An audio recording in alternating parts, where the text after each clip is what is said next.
Sorry, chat. What's up, y'all? Mic check, cam. Looks like we're good. I do have some food because I haven't been able to eat yet up until now, so I'm gonna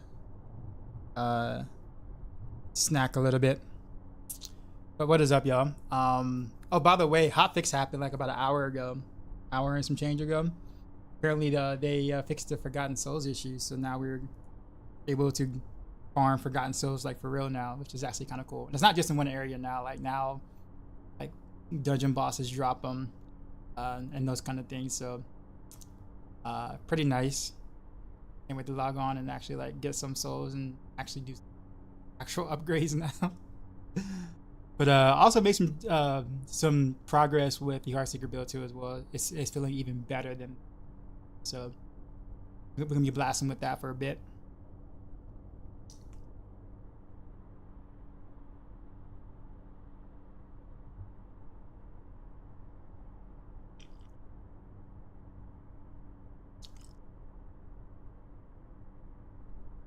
It's just like always way better when I like put in the oven versus the microwave.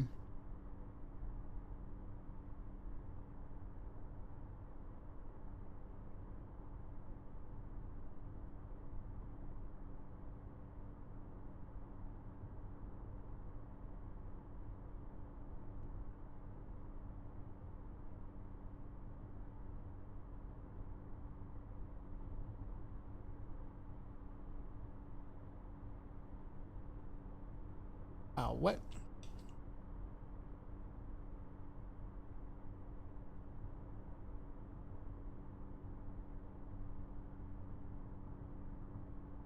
Gusto streaming. We got Rob, Rax.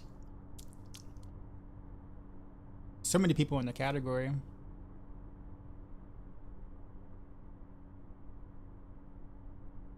Let me minimize that.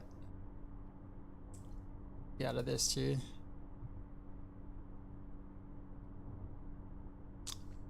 Despise what's going on. Do I need a chance to make enemies vulnerable on a piece to play your Heartseeker build? Nope.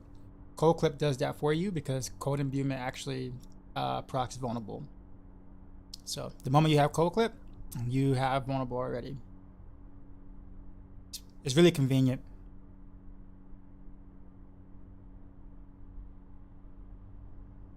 Let me check my font size because my chat appearance is like, there we go, way better. All right, well let me at least log into D4.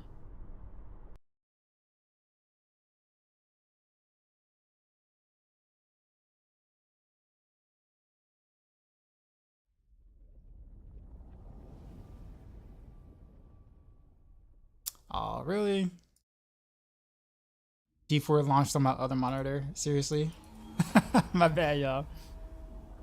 Of course they'll do that.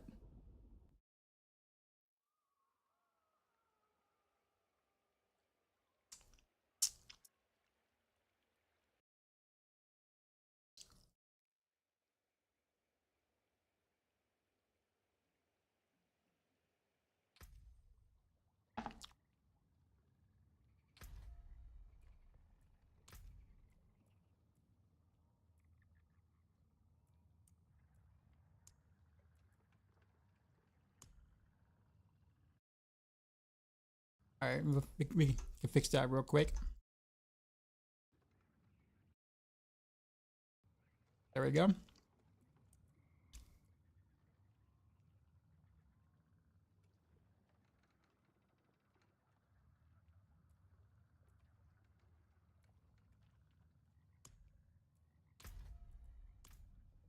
Okay. Also, actually transmog now.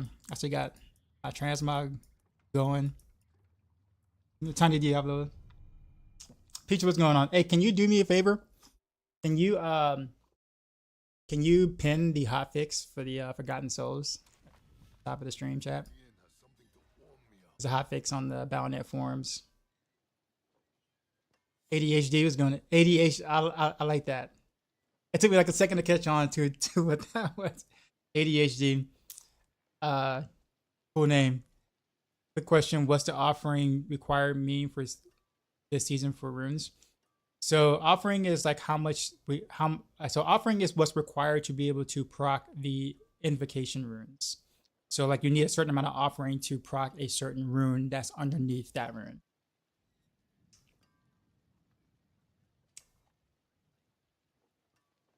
Thank you, Peach. So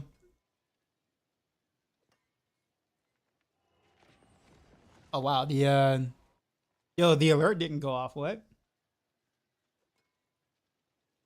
That's rough. Potato didn't happen. Scammed. What's the offering? It tells you on the rune.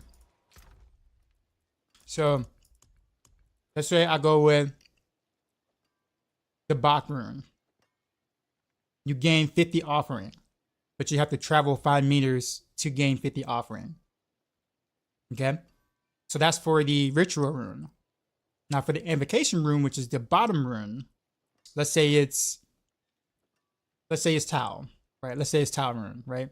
This one says it requires 100 offering to proc the set effect. So if I use this Bach rune with this Tau, that means I would need to travel 10 meters because I had to do 50 times 2 basically to be able to proc Tau. Make sense? Also, Lucian seems to be fixed with core skills. Oh, really? Cool. That's good to know. I thought about doing Lucian with Heartseeker, but yeah, energy issues kind of rough.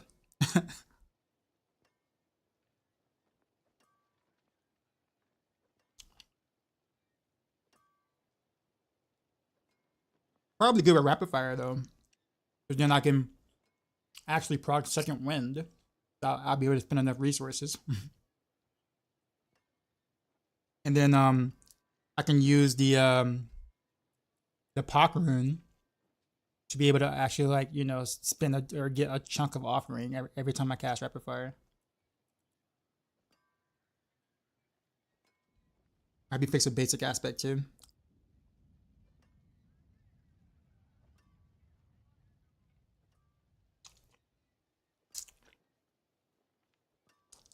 Just spending a lot of time trying to solve resource issues. Me too, actually, until it got Starless. But I don't know what you're playing though. Like, I guess with Fist of Fate, it was easy to roll like chance to gain primary resource on like a weapon, and like that kind of helped a ton. Because of Fist of Fate's ridiculous lucky hit chance or whatever. But without it, I don't know. Besides some resource pots, but do you really want to do that? Yeah, Fist of Fate, but not GA. Do you want one?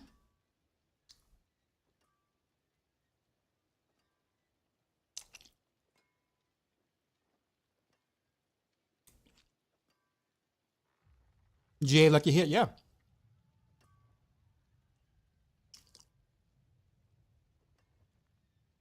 You're an OG homie G.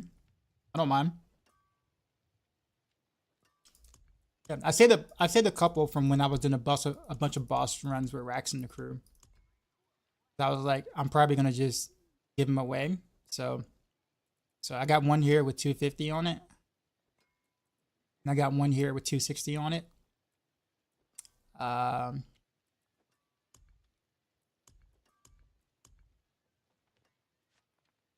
Yeah, I guess those are the only two I got.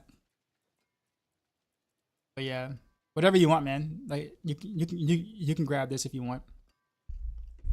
Just invite me to your game or request invite or turn off your crossplay so we can play. How many Fists of Fate have I found, and where should you farm them? Beast in the Ice. Beast in the Ice drops Fist of Fate. Appreciate the follow, sir.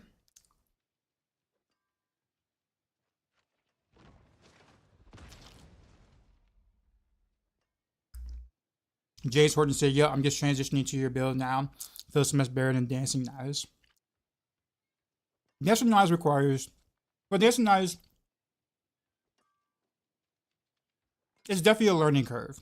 I put it that way. And sometimes some of it can be a little frustrating, but it's cool that it's so different than all the other rogue skills though. I like the fact that it's like very different than the other stuff. But I'm making Heartseeker even better now, man. Like today's changes I made for myself today, like it's Heartseeker's balling, man.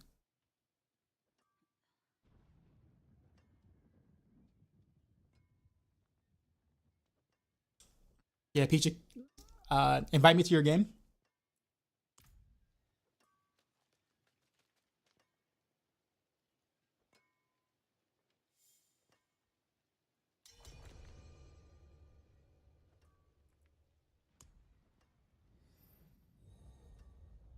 But yeah, James Horton, wait till I put out the final form of this build. It'll probably be like next week, like when I actually get like some actual good pieces of gear. I can actually show off.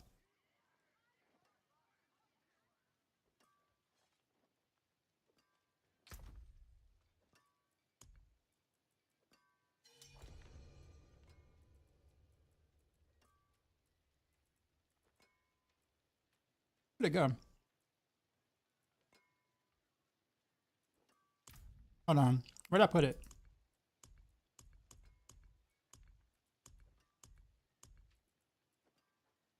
Oh, there it is. I was like, where'd I put it? Okay. Try now.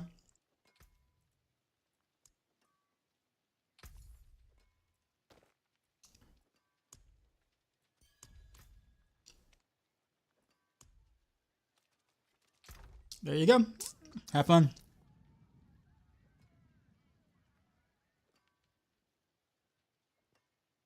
I'll probably end up doing that. Like anytime I do beats and ice runs, if I find any GA lucky hit, cross face to face, I'm probably just gonna just give it away on stream.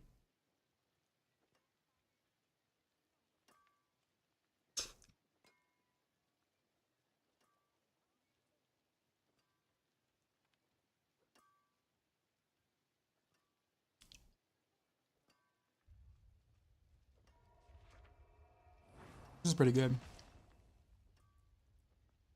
But yeah, you don't have to borrow, man. You can have it. I don't want it back. It was sitting in my stash to give away.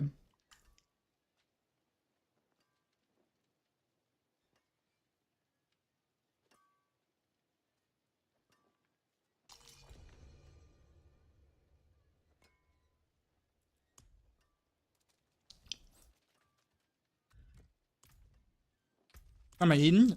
Chicken Alfredo with broccoli. You know, I had to throw in some healthy stuff in there.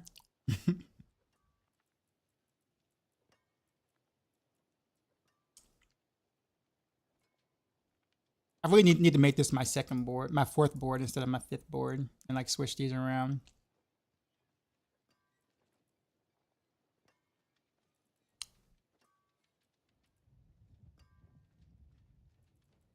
Also, I need to figure out like well I guess need more Paragon points in general, but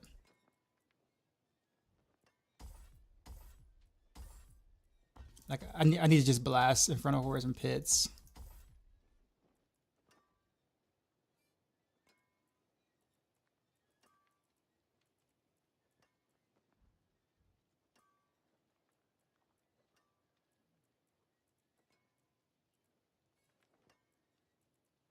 All right, what else do I not need right now?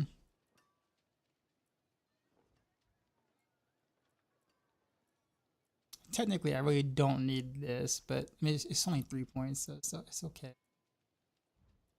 All right. So what do I want to scale? Do I want to try to scale? I've already scaled Anius as much as I can. Do I want to scale control? How easy is it to scale it though? I figure where all the rest of the intel is. Put an intel here.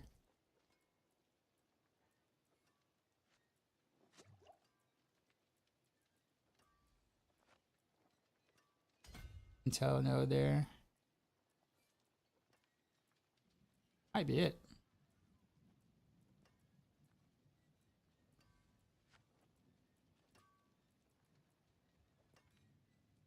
strength. Yeah, that actually might be it. Is it really just 49 here?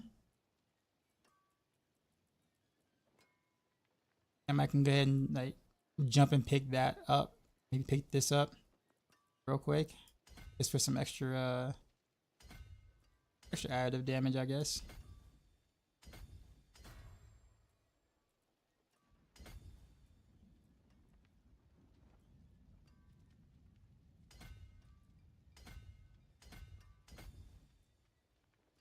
Okay.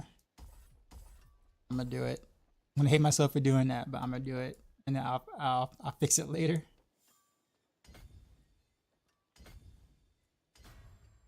Gives me a little teeny bit of oomph, I guess. Good.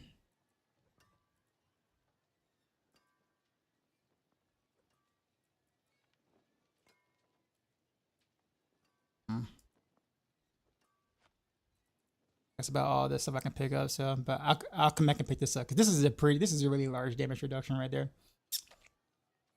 How do you compare this build power-wise with a sword for Frozen North Lightning Spear? I don't know because I haven't really been seeing what other classes have been doing.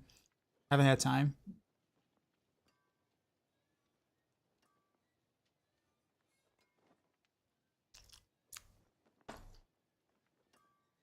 Also, I'm not geared out yet.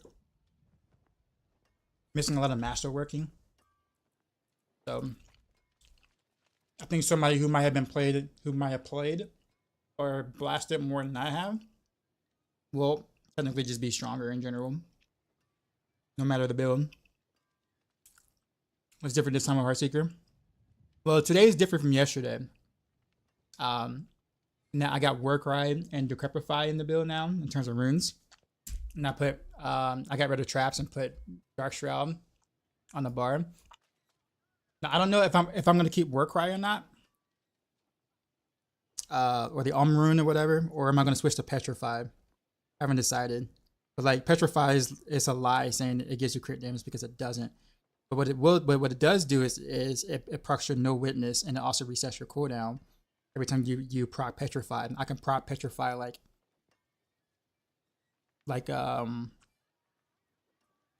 once every like 5 seconds or roughly.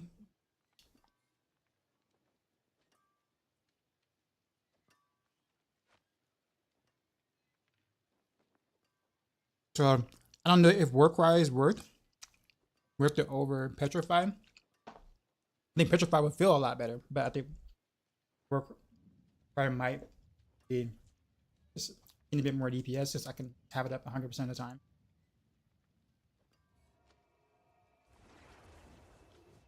How do you keep energy up without Beastfall? You need a lot of stuff.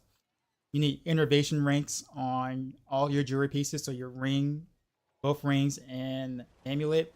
You need to roll a chance to restore primary energy on a sword, just one roll there. A decent Fist of Fate, like a decent lucky hit Fist of Fate. So if your lucky hit Fist of Fate, if your Fist of Fate has a really low lucky hit value, it's going to be really hard for you. So like it's like difficult transition between going from Beastfall to Starless Skies. So when you get to Starless Skies, it becomes really easy at that point. But before Starless Skies, you have to do all the other stuff. That's the reason why I normally just tell people to just do Beastfall boost, because it's just so much easier to keep up your resources without having to like do all those rolls I just said. And then once you get to Starless Skies, you can just drop Beastfall boost for whatever.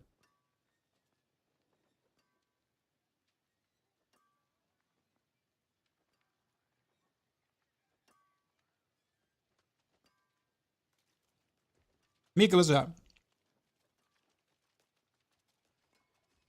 Okay.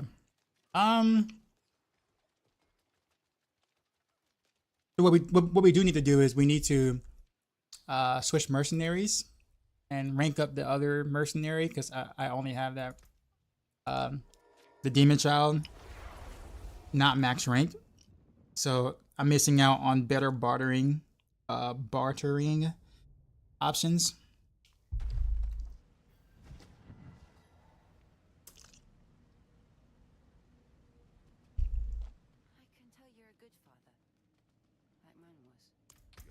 So we'll make him a reinforcement. It's fine.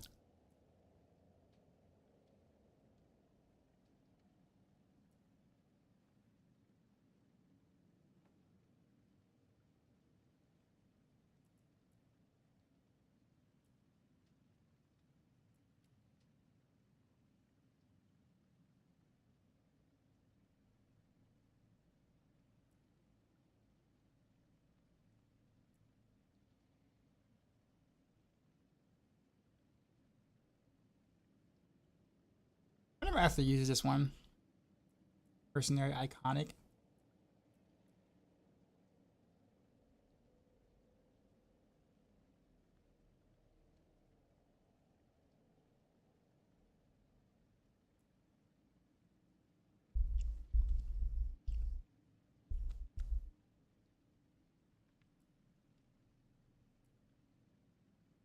Let's do Chain of Souls, just cause.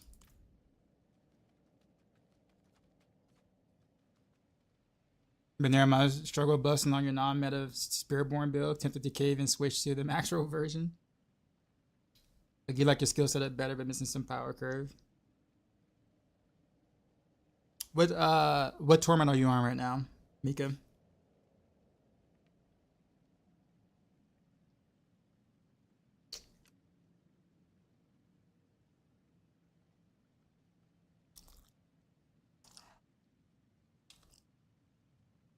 I'm playing to season 4. What's the best in slot road build right now?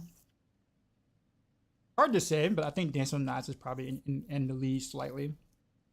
Heartseeker is very close.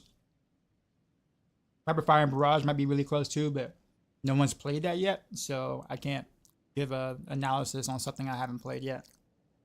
So I'll be doing some Barrage maybe later on the stream, and then Rapid Fire sometime this weekend, and I can give you a better analysis then.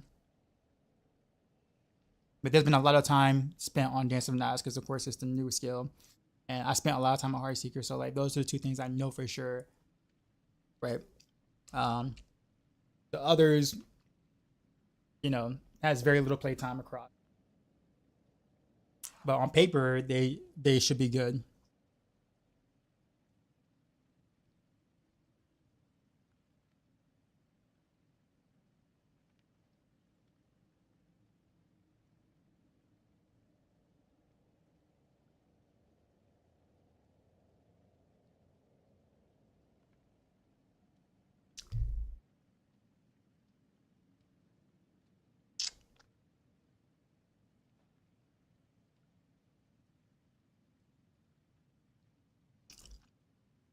I already done T pit or T100 pit with this build. Bro. Only Spiritborns are clearing T100s right now. This early. Sork might be somewhat close. Landslide Druid might be a little close. But only Spiritborns are like just smashing T100s.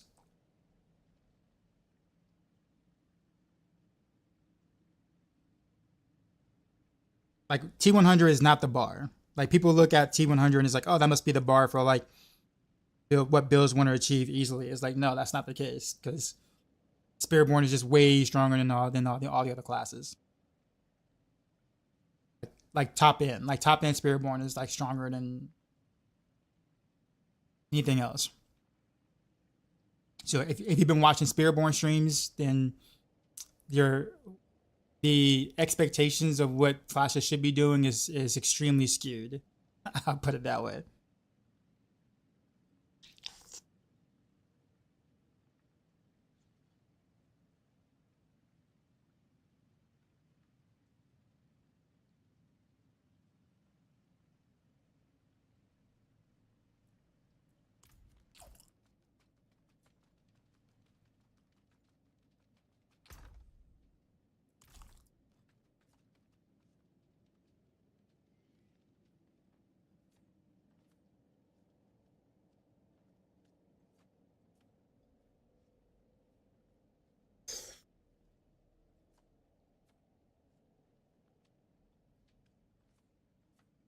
Almost done.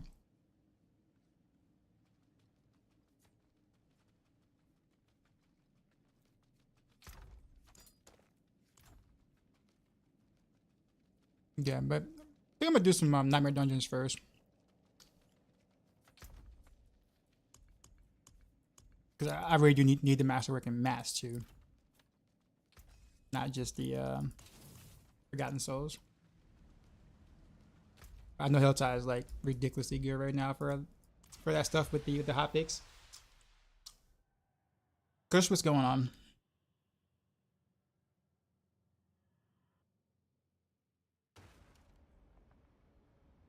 The open road is nice, but I did miss civilization.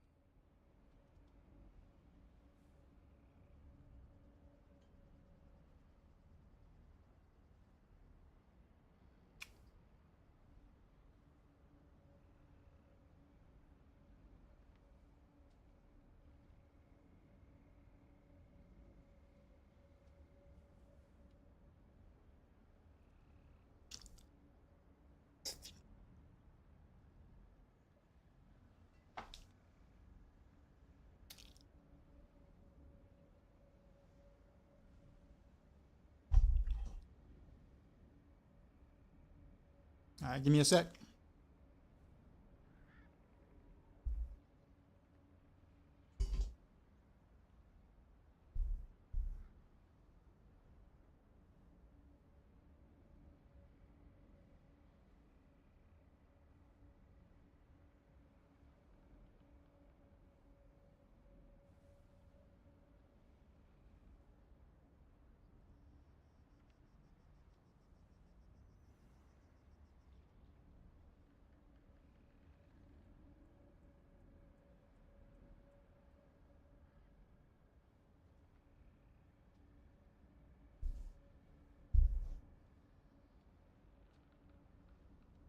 Okay.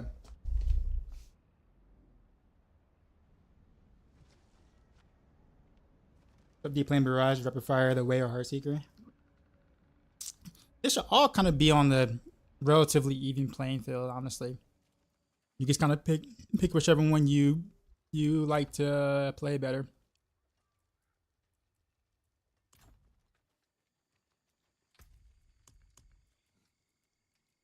Okay, so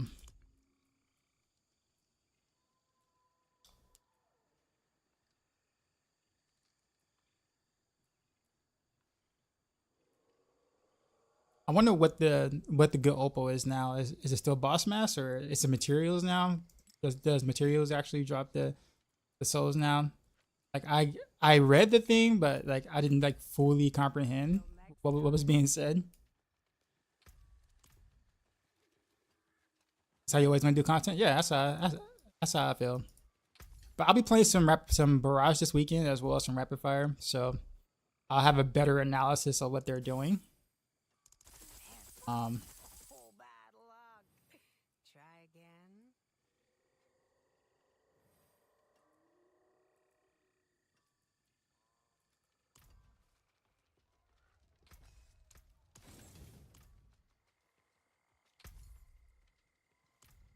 Okay. Yeah.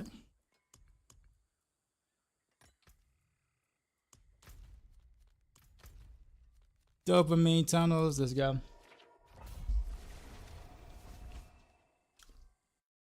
Yo, the Crepify with Monty Rune is goaded.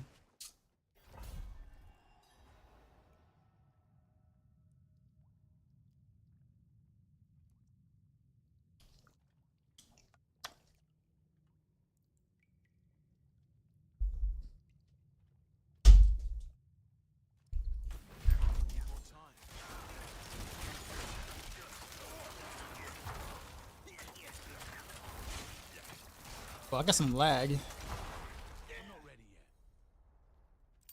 Why is my latency 210? Oh, I know why. I think I joined Did I join B Peach's game or something? Was I on his servers? I got 300 ping. I'm like, whoa, I can't play like that.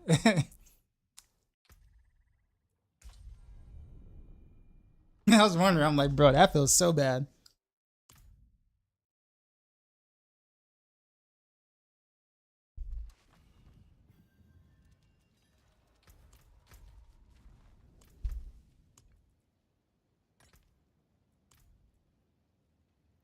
That's like that was actually like a really good sigil too.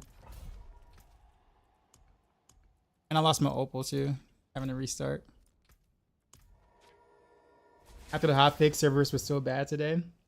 Well, probably because everyone jumped in to farm Forgotten Souls now.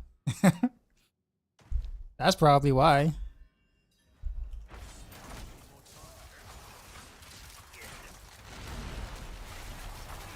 This feels so much better.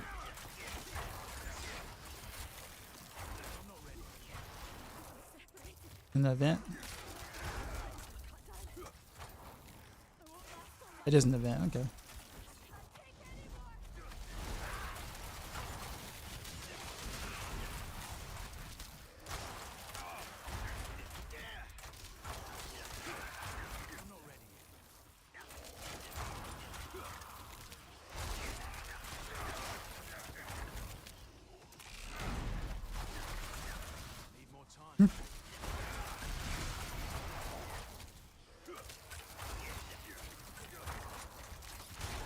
Look how often the Cryptify pops off.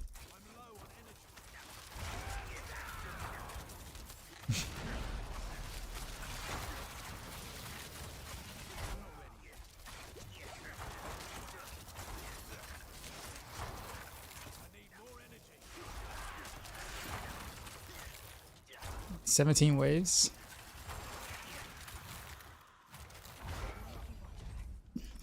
Rune Dresser just RNG, pretty much. You can force it through Undercity if you want, but yeah, it's mostly RNG.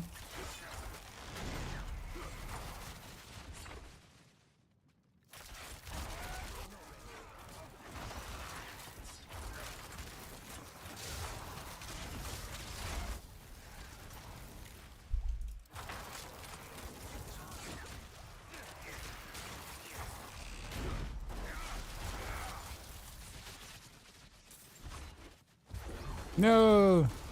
I didn't mean to touch the conduit pylon. Oof, that's bad. Like real bad. Oh, this is so awful.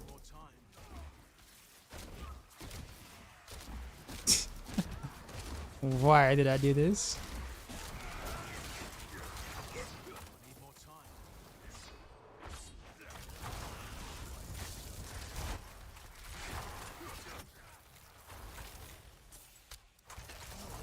What's the purpose of Nightmare Dungeons now? Masterworking mats. You get a lot of them for doing it. And they also do a pretty decent job of dropping runes too.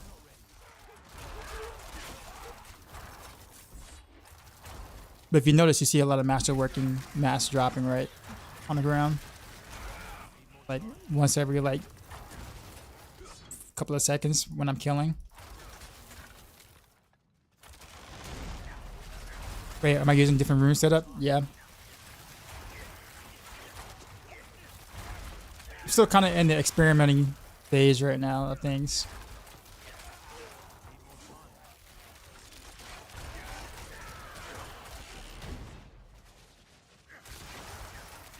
Yeah, I got Decrepify and Warcry at the moment.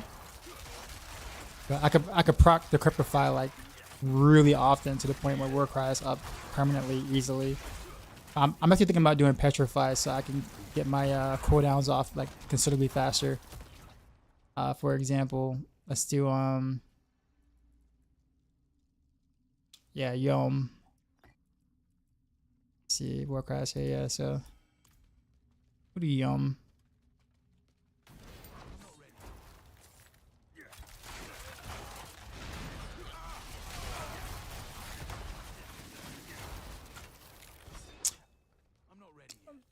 Oh wait, interesting. That didn't do what I thought it was gonna do.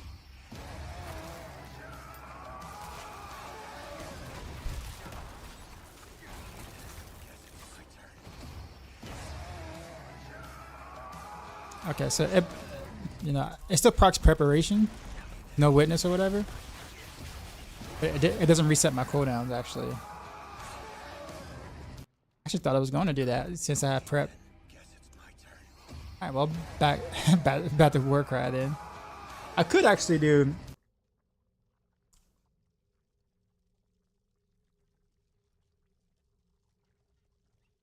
gonna try Zen just cause it's very expensive, but I am getting a lot of procs though. Appreciate the if I get the sub. Realistic, how's it going? Where's a good spot to get good gear? Anywhere really, but Nightmare Dungeons, Infernal Hordes.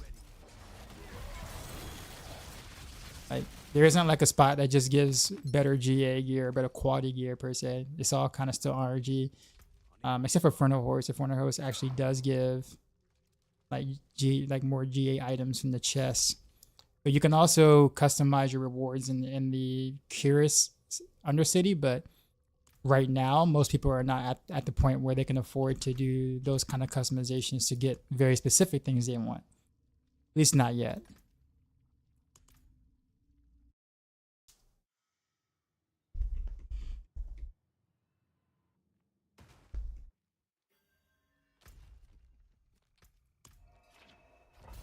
I'm about to hit up some Helltide for some souls in a second.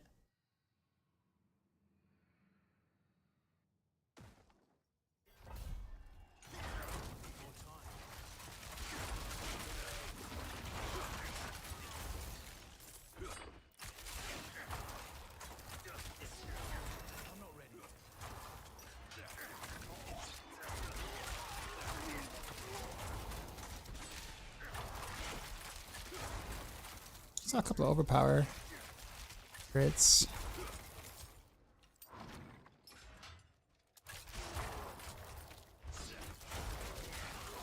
There it is.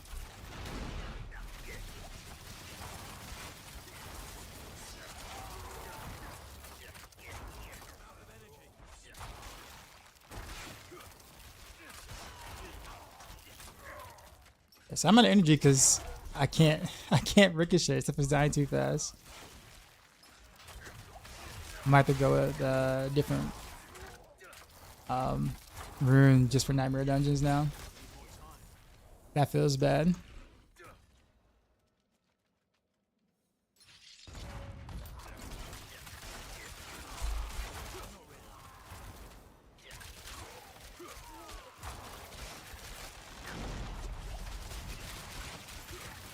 I hope Helltide's not like that.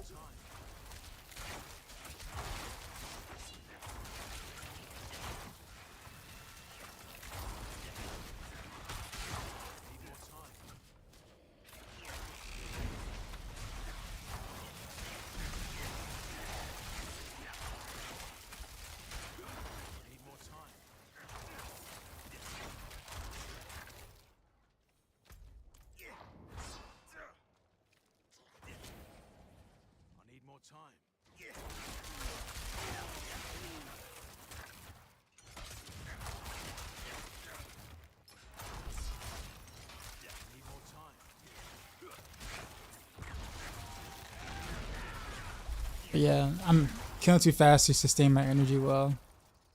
That's not good.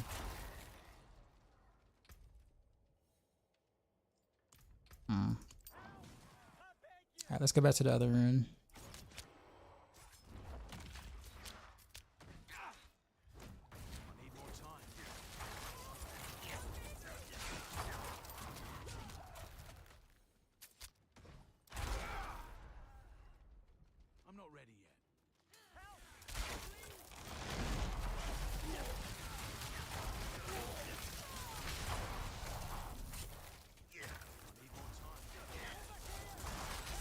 The amount of Spiritborns. Yeah. Everybody and their mom and their pet goldfish are Spiritborns.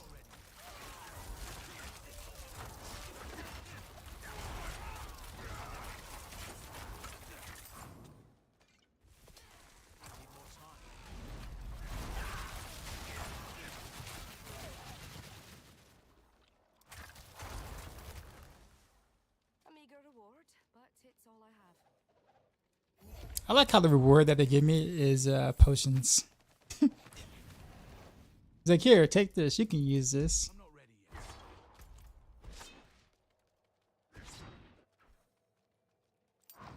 Well, it's just what's going on. Yeah, but these don't feel fun. Like these don't feel fun anymore just because I can't even sustain energy. This stuff is just dying too fast. Is there another version of Heartseeker? I kind of made a couple of changes since yesterday to my build, to my setup, I guess. I took out traps, put Dark Shroud on the bar.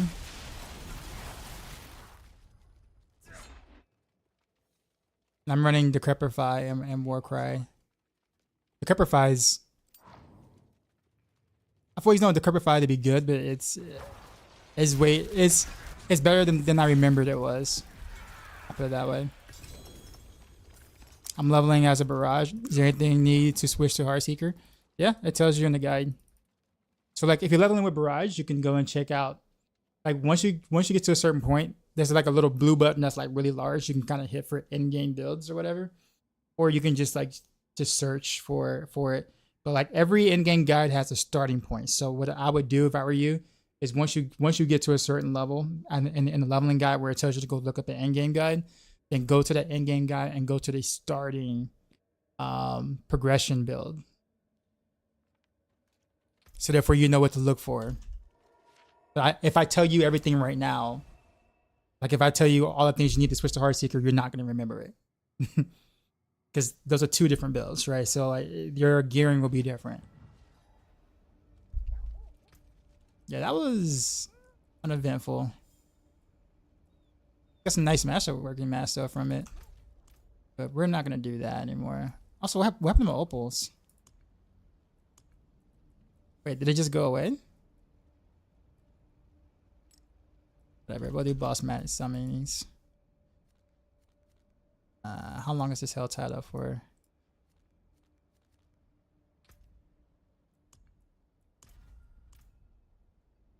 There's no thing. Is this one of those fake tides? How viable is the Death Trap build this season? It was very viable in PTR. It really wasn't that great in the review build of the game. So honestly, I don't know where it stands now because I don't know if anyone's built it yet. Launch stuff is always weird. Stuff changes all the time.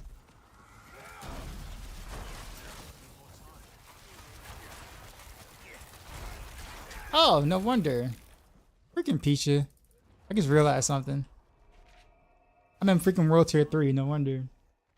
I'm like, man, I can't keep up my energy at all whatsoever. Why are these things dying too fast? I was in Peach's game, I remember. I can't do that here.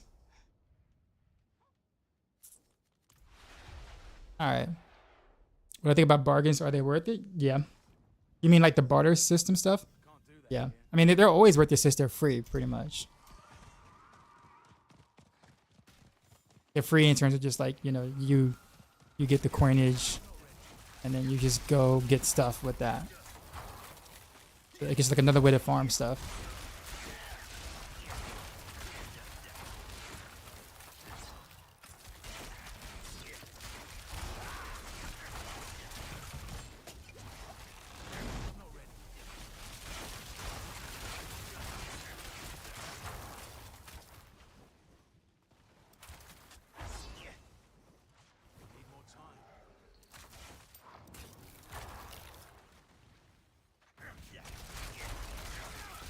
So do you have to do tons of nightmares dungeons for the currency to masterwork the gear? I'm not saying that at all. I'm just saying that nightmare dungeons are the best place to get the masterworking materials, but you can get them other places too. It's just that nightmare dungeons are just better at it. You can still get them from Infernal Wars, just like last season. You can get them from other places. You can get them from material caches. You can get them from Whispers. So you can get them from different places. But like if you just want to do like the masterwork materials or whatever, and you want the most bang for your buck, then yeah, I mean a couple of nightmare dungeons would be the best option for that.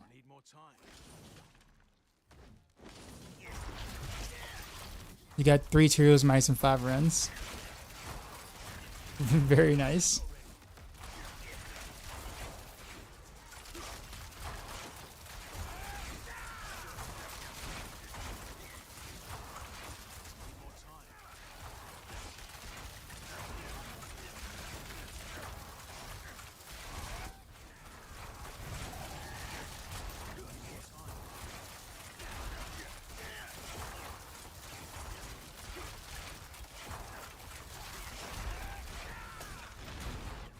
for you.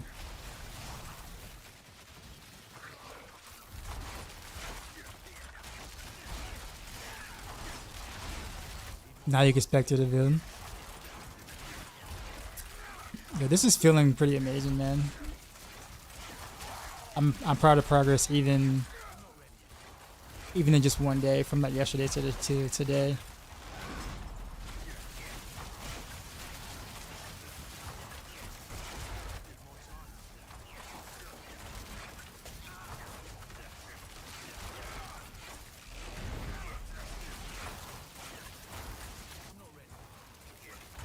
And a Barrage build with a couple of small changes and you're loving it. Thanks for putting it together.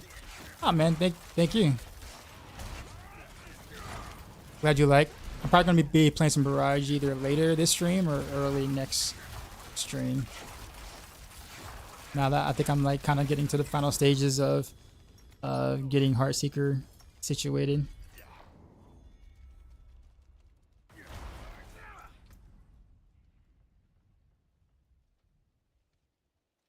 It's got lucky hit chance on it though. I'll hold on to it. How long does it take to get the P300? Seems quite a journey. Yeah, it's supposed to be. But like, you don't really gain much from like Paragon 250 to Paragon 300, because by the time you're Paragon like 250 or even 220 or whatever, you'll be able to take most of the nodes you want in the Paragon board anyway. So anything past that point is just like fluff. Anyways, for most characters and classes. So really, it's just a grind for the tryhards. That's kind of really it.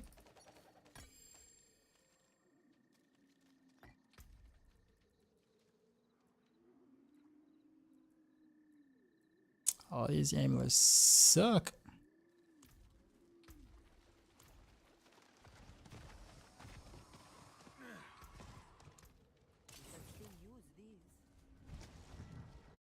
I have a 190% lucky hit chance and victimized proc seems bad.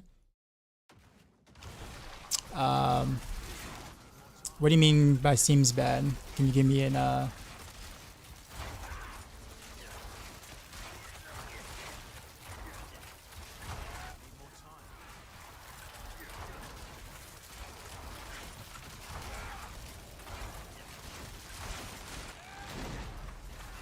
like, can you describe what you mean?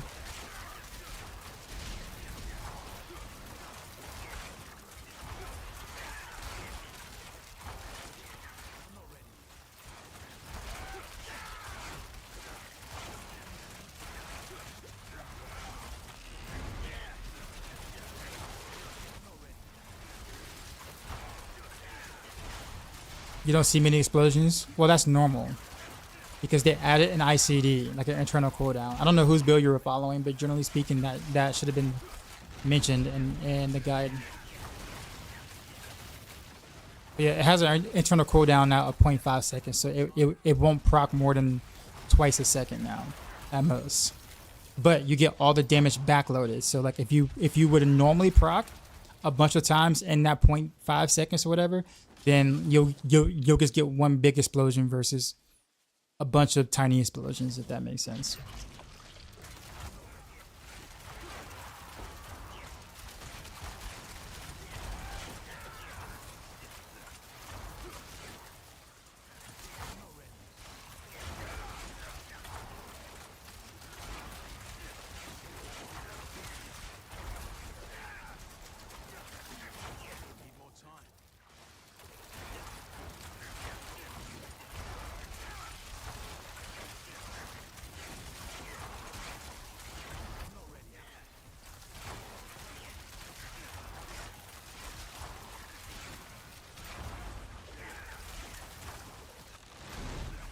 I almost feel like I probably should have rolled a bunch of a little bit more innovation ranks back,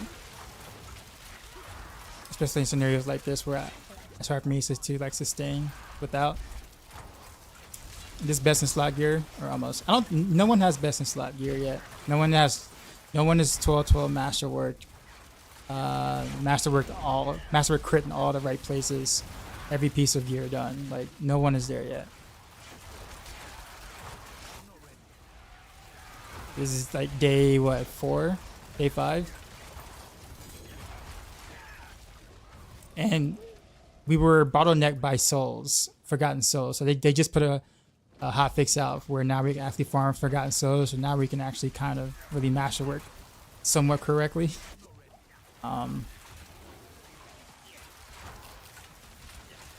Yeah, but do this get more speed? What do you mean more speed?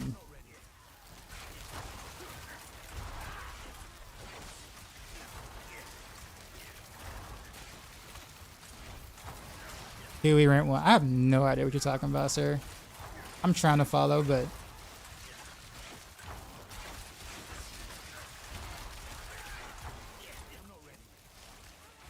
faster. You mean like movement speed?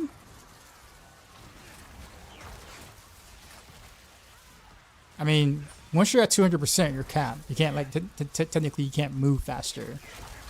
Clear speed. Okay. I mean, yeah, with better gear, you have better clear speed. That's the case with every build. That's how action RPGs work. So, since no one's really best in slot gear at the moment, anyone that you're watching doing stuff will be able to clear faster or better in about 3 or 4 days with better gear, naturally.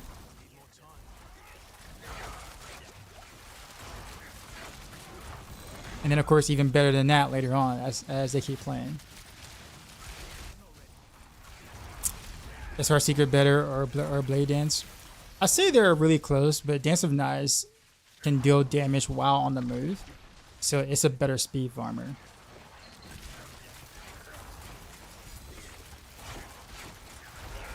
How much faster can I clear with best in slot gear? Quite a bit faster.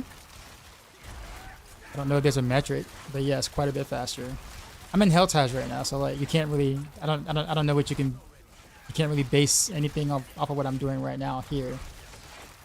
Helltide is just gonna be probably the same speed because everything is kind of easy right now, even at my current gear level. Can it be a little faster than this? Sure, but like I'm right at the point where I'm like 1 or 2 shotting things. Damage wise, is Heartseeker better?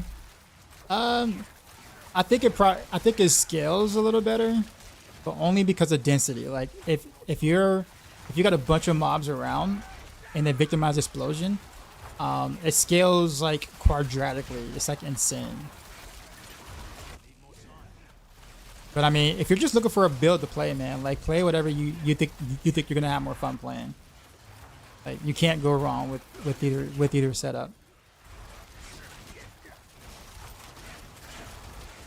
It's not like if you pick Dance of Knives, you're gonna be disappointed because you didn't pick Heartseeker. Like it's not that at all, and also vice versa. Am I enjoying the expansion? Yeah. Oh wait. I'm missing. Crap! Hold up. Get this chest. Only got a minute and 47 seconds. What up, Riptide?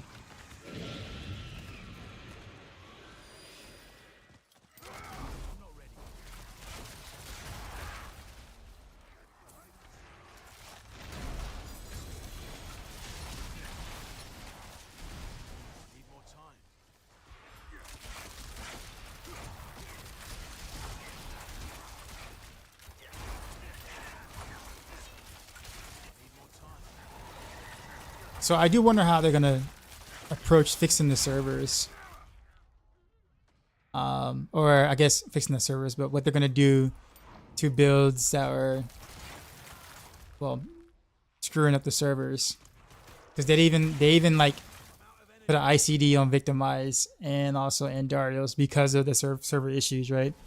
So I wonder what they're gonna do to the other builds that are obviously shredding the servers and making it like almost impossible to play.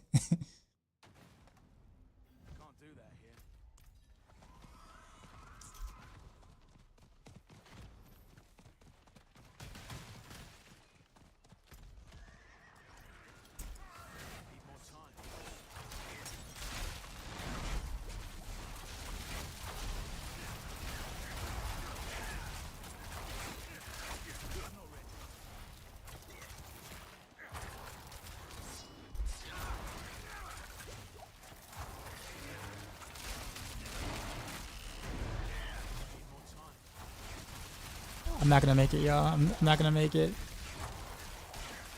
Or nope. Oh. Oh well. Do I know Shadow Clone works on Dance of Knives? You're confused as far as why is an action bar not part of the rotation. It was used to be able to proc some like buggy shenanigans. But that interaction no longer works.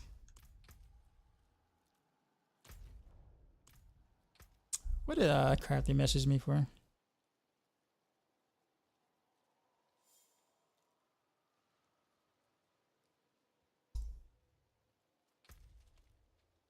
many souls did I actually get? I don't think I remember. Like I didn't count how many souls I had before I started that event.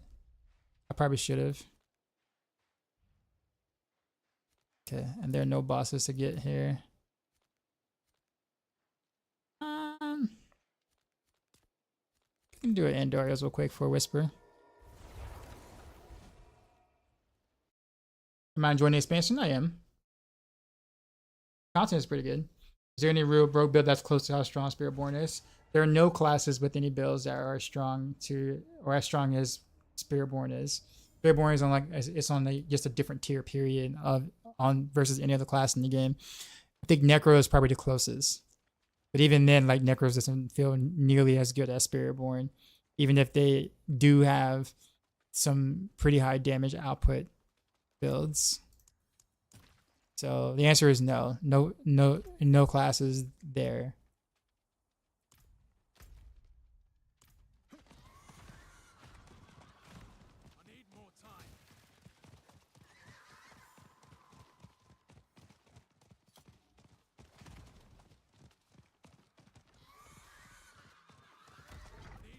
Just to build the best at the moment. I mean, I just told you that no class comes close to Spiritborn, so no. Like, not even close. Now, in terms of Rogue is concerned, it is one of the best builds for Rogue. One of.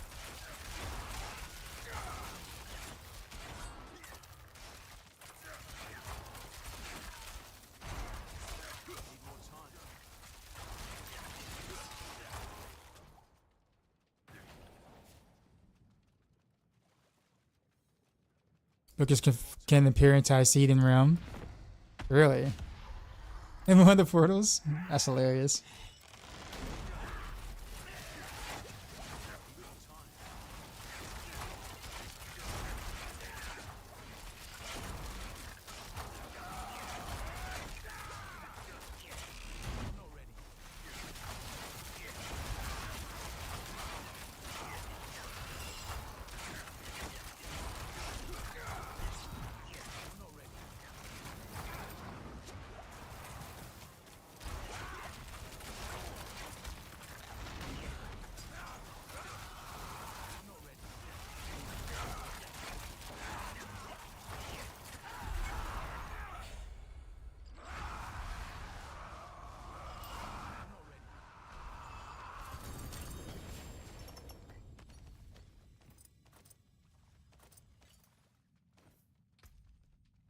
I'm not ready yet.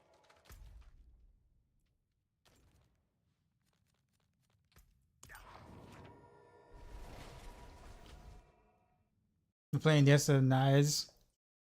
Dancing Blaze Rogue, and it's so hard to play because even if you have 5 things, we're starting to spin very easily. Channel can be broken. I can understand it, that being probably a little annoying to play for some people. But I mean, yeah, I mean, basically Dance of Knives, Heartseeker, Barrage, Rapid Fire, they're all kind of like relatively close power levels. So like you really can't go wrong with any of those 4. It was Dance of Knives used to be like pretty far ahead.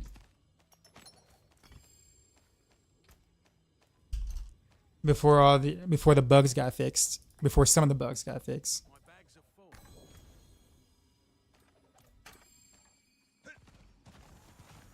full. Door is your final boss.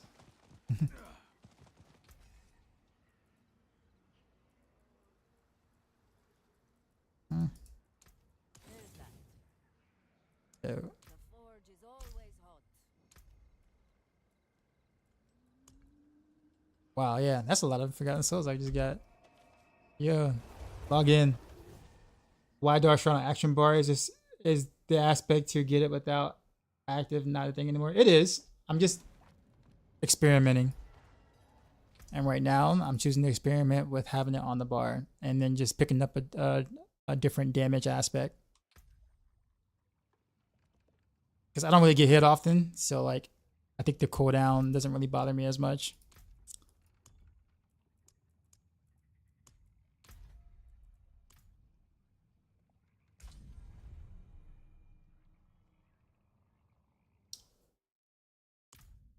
D3 Necro's released like that too. Gotta be, yeah, dude. Necro. When Necro got released with that Bloodlands build.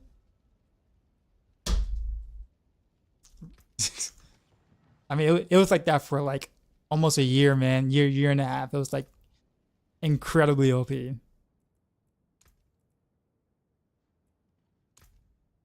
Very clunky to play, but it was ridiculously OP.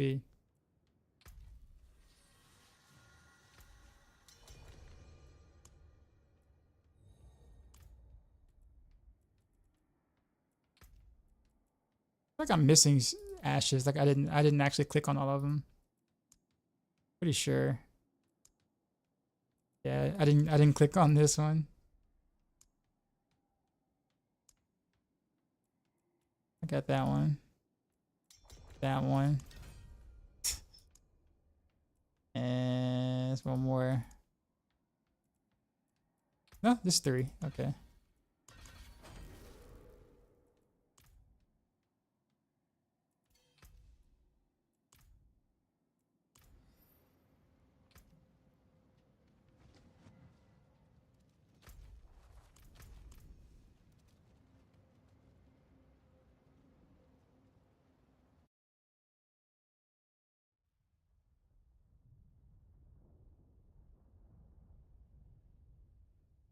Not this Spirit Wave Necro build since I called my character. Yu Hakusho, yeah. He's good.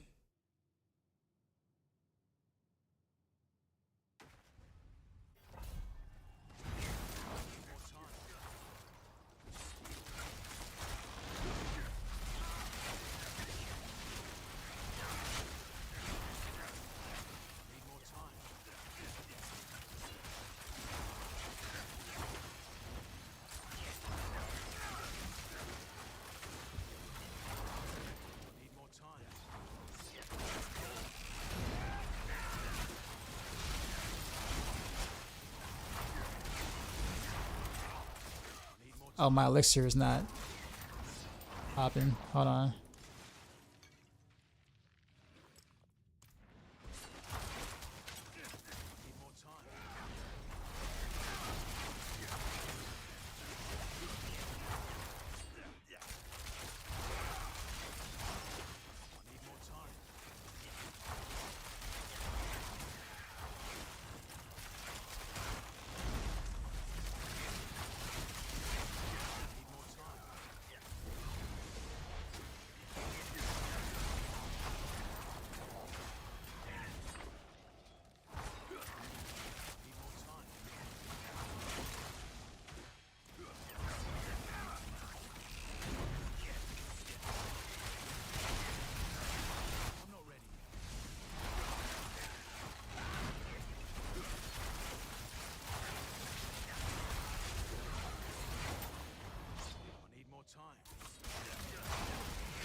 Is that the real Cobb? Is that Heartseeker's the best? Heartseeker's fun.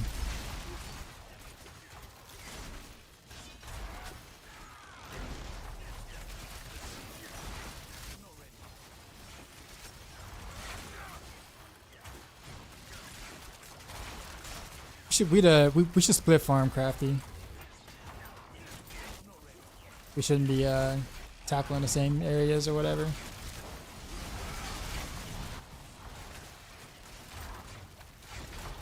Should be strong enough to split these.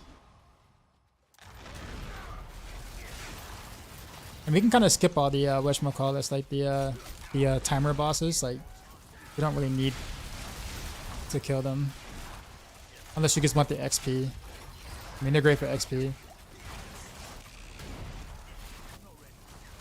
He's CC.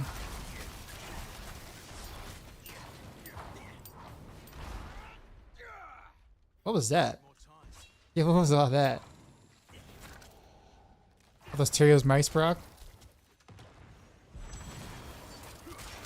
Crafty is a beast in road? He is.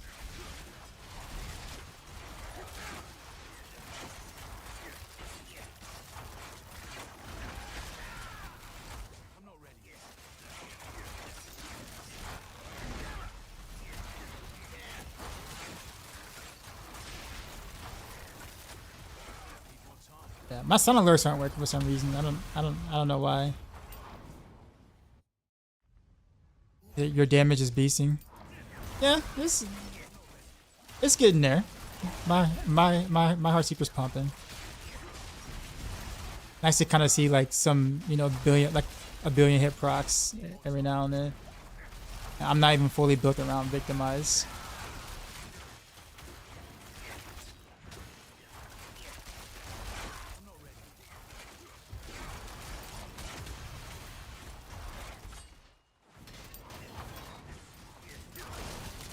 Alright, I'll go north.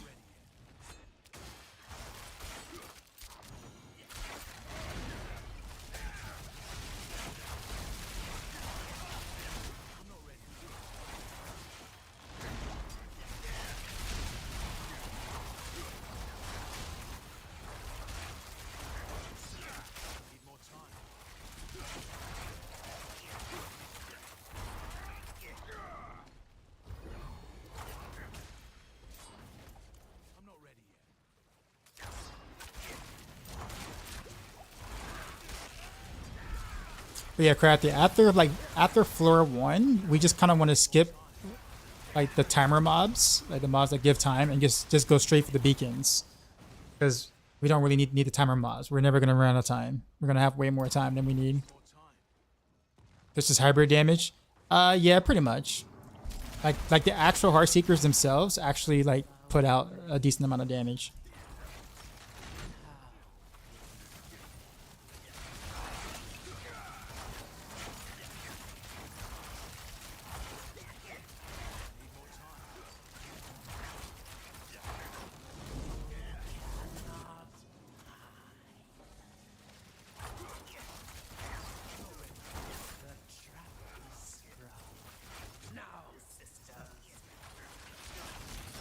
I haven't fought her mechanics in a while.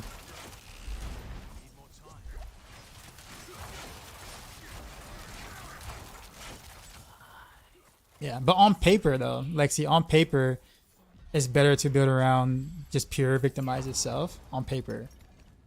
But when you think about it, how it works mechanically, I think you'll appreciate it. When you think about how it works like mechanically for speed farming. Considering that there's a 0.5 per second ICD or whatever, then like for speed farming that 0.5 seconds add up. So like if you have to wait 0.5 seconds every time to be able to get a proc to be able to deal with damage, then for speed farming you're actually losing time.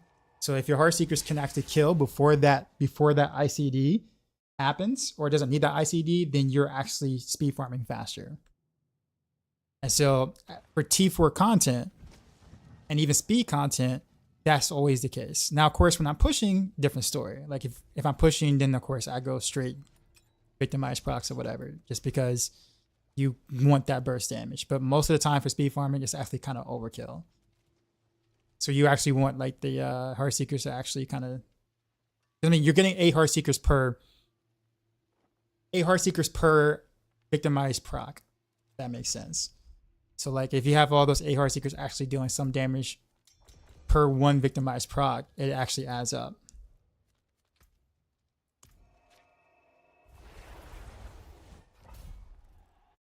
Like I went back and forth. Like I kept imprinting many different things and like I couldn't really believe it at first, and then I thought about it and I'm like, okay, that actually makes sense.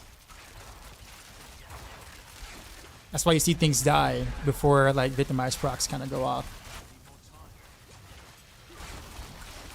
mainly on the, like the trash mobs or whatever.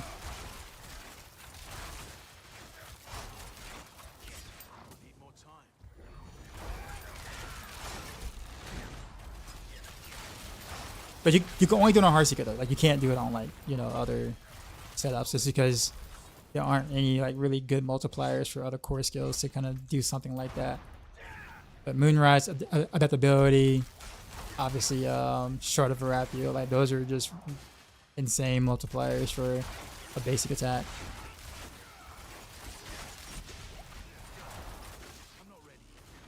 And you need Shard anyway, so how was pure Heartseeker damage now? I don't know, because I don't really know how to. I don't really know how to really build pure Heartseeker right now, because close quarters combat doesn't scale multiplicatively, like the with the glyph or whatever. Unlike precision and victimize and stuff, like close quarters combat doesn't scale multiplicatively. If it did, I actually would have tried that first. But there's really no way to really do like a pure Heartseeker setup with a different key passive. So like the best you got is basically doing it on victimize kind of thing. But I mean, sometimes I'll see like 14, 15 mil, 16 mil crits on average on like the actual Heartseeker arrow itself. Sometimes upwards to like 30 mil. I mean, it just depends on what Fist of Fate decides to roll.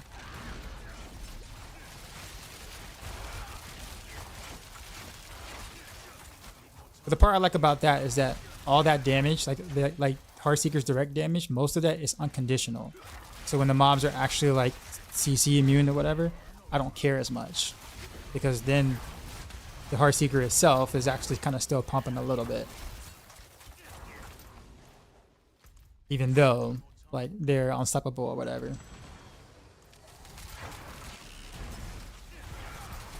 I mean, it's not great. It's not like foul proof by any means, but it feels really good. I'll put it that way.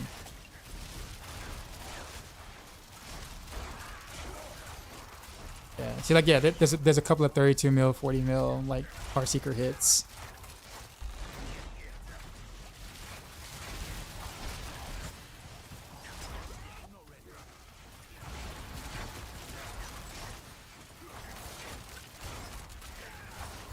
If like a hit had diminishing returns over 100, it has diminishing returns as well.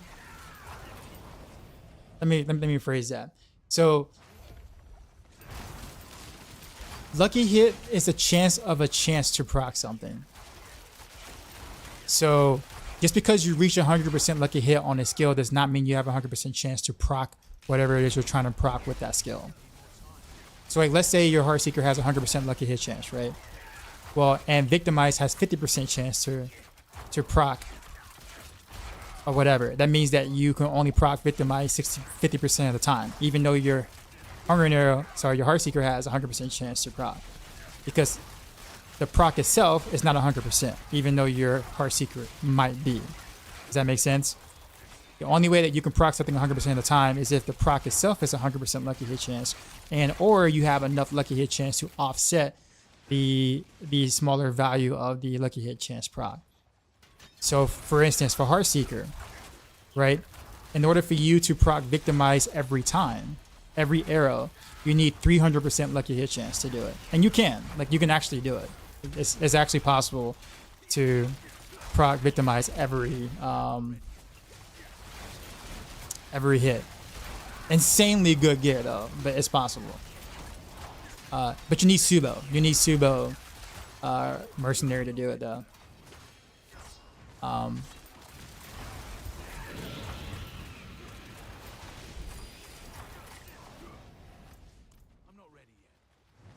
Oh wait, we don't get all the rewards. That's alright, let's go. Appreciate the follow.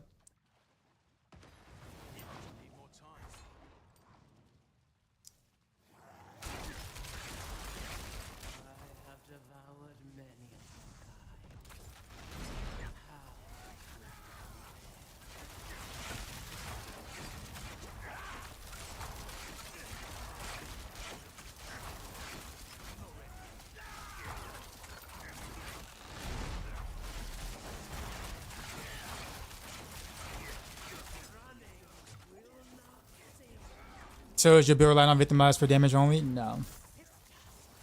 I am increasing Heartseeker damage, yeah. That was actually what my half of my build video guide was about, explaining the fact that I'm going direct damage as well. That's kind of why I call it a hybrid. Like I said, I've switched back and forth a ton, so it's not like I didn't like play test this, because on paper it doesn't seem like it should function that way. Well, not function that way, but like be as good. But in practice, it is, and it's all because of the internal cooldown from Victimize. Like, if Victimize did not have the ICD, I would not have built direct damage at all.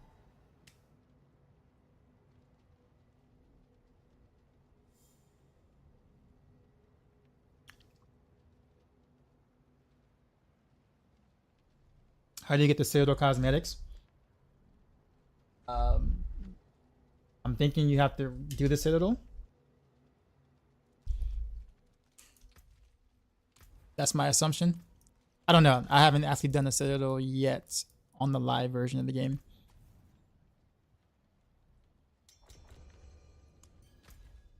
I don't know why I don't just like leave the game instead of town portering out. I'm just like wasting the loading screen.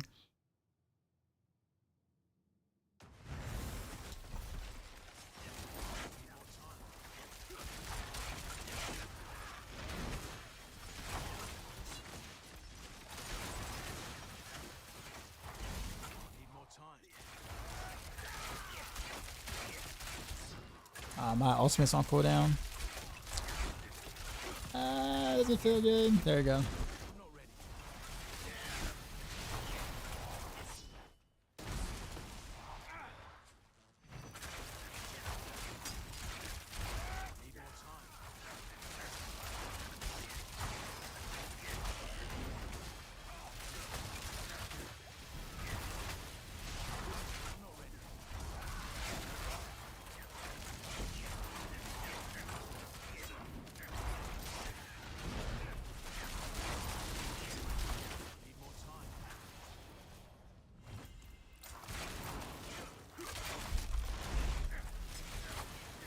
Did T4 Citadel earlier with DM, but none of us got the ones in the reveal. Might be a bug then. Like, that sounds like a bug. Do all bosses have the same chance at Mythic? Yes. Yep.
I wonder how much higher the T4 versus T3 mythic rates are.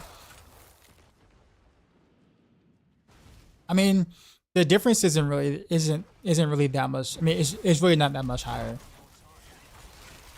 In more cases than not, it's more efficient to do it in T3 than T4, unless you just have a ridiculously OP build, or you're playing Spiritborn. If it takes you longer to kill a boss, like maybe like 4 times as long, then it's better to run your boss mass in T3, because then you'll have more chances at a drop, because you're killing like 4 times as fast. However, best case scenario is just get one of your Spiritborn friends to carry you in T4. That's like the play.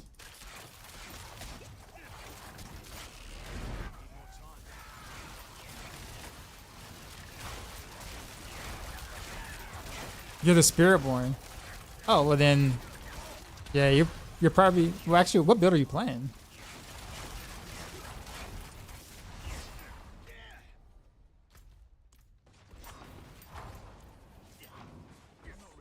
Evade Eagle. Break is really hard. Run into the barriers. I see. Evade is also kind of tough on single target if you're not GG or pretty well geared out. I guess I can understand that.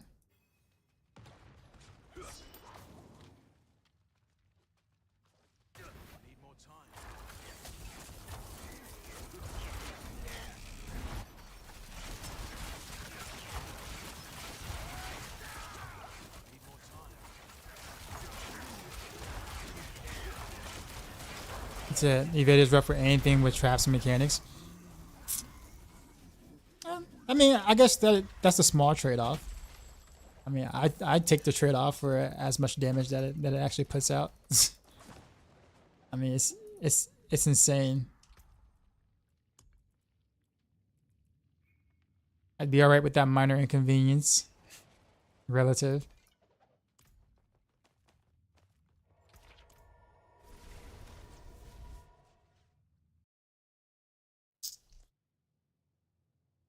But yeah, Sir Duncan, yeah.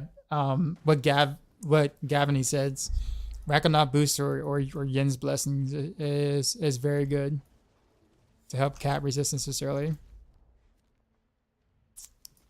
I actually did that myself.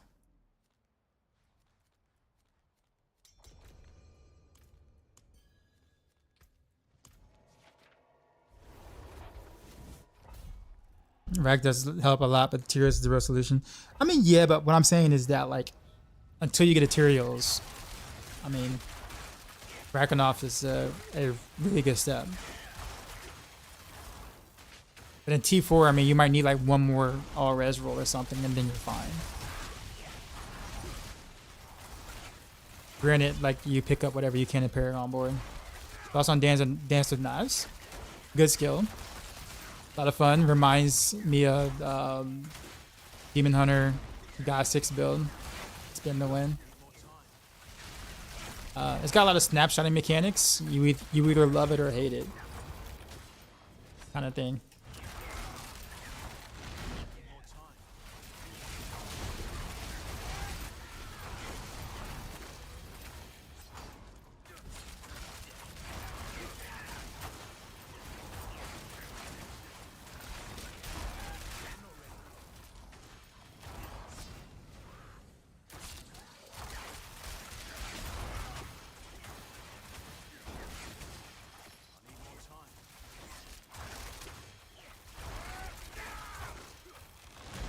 But yeah, I mean, but yeah, Sir Duncan, I mean, I guess what I'm saying is that's okay. If you have to work at it a little bit, that's fine. Until you get your Tyrios might. I mean, quite a few of us had to do the same thing. I surely had to. I mean, I only got the Tyrios might yesterday, right? But for the first 4 days, you know, Rakonov's basically, right? Yeah. I'm just saying. I mean, you should be fine.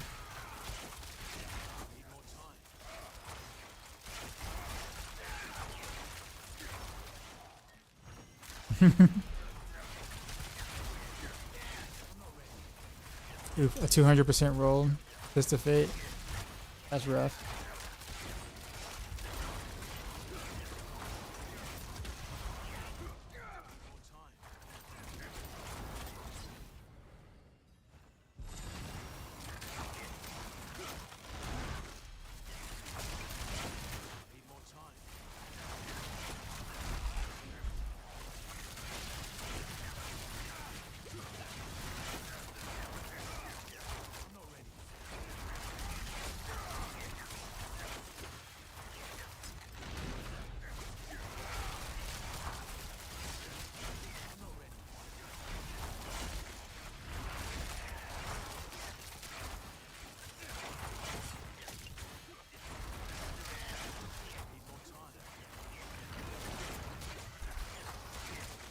That almost got me killed.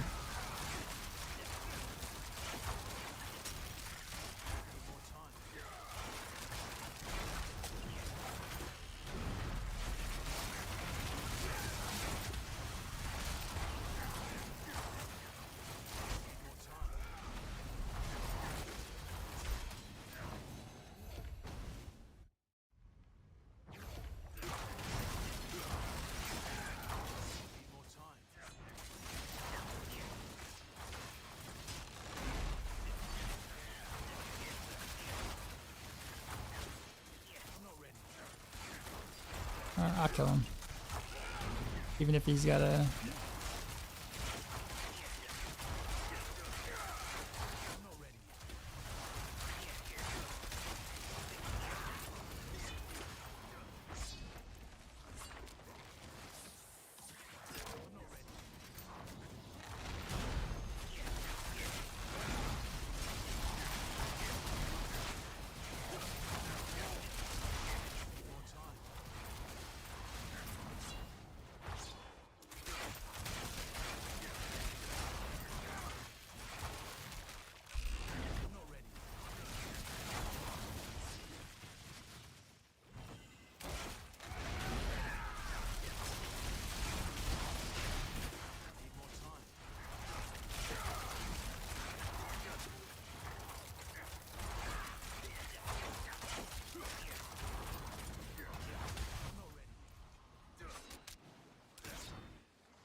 Alright, go to portal.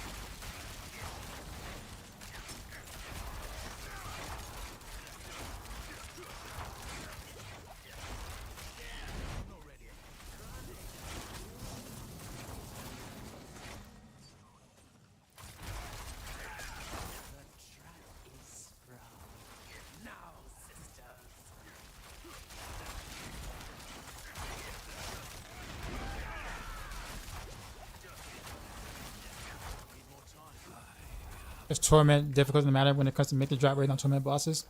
The higher torments are gonna have a higher chance of a mythic to drop. But while that's the case, it's not necessarily always better to do them in higher torments. It just depends on how fast you can kill them. So like if it takes you like 10 minutes to kill like a T4 boss, but it takes you like 30 seconds to kill it in T3, then T3 will be far more efficient to do it in.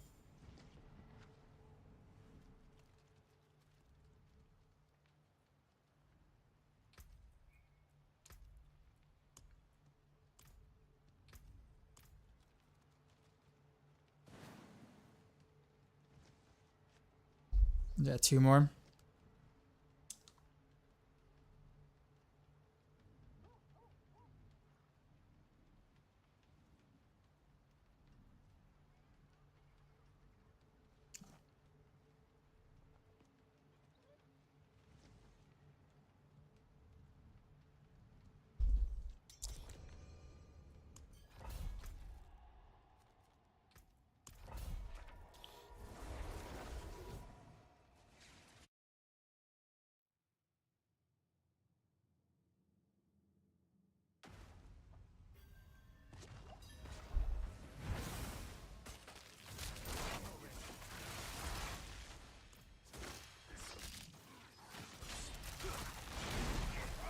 T2 versus 3, T3 what's the difference? I don't know, honestly.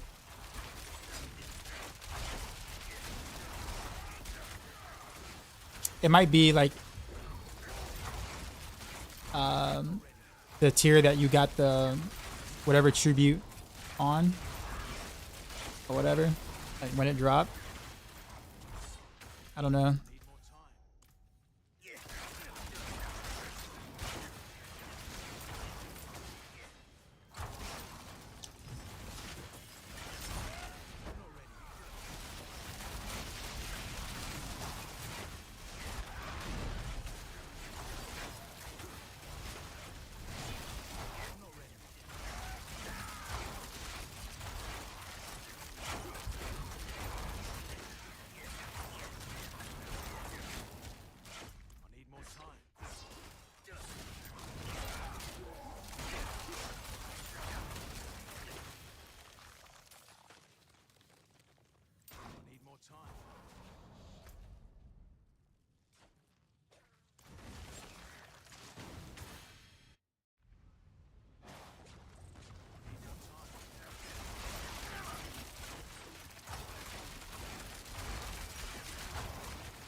The lag.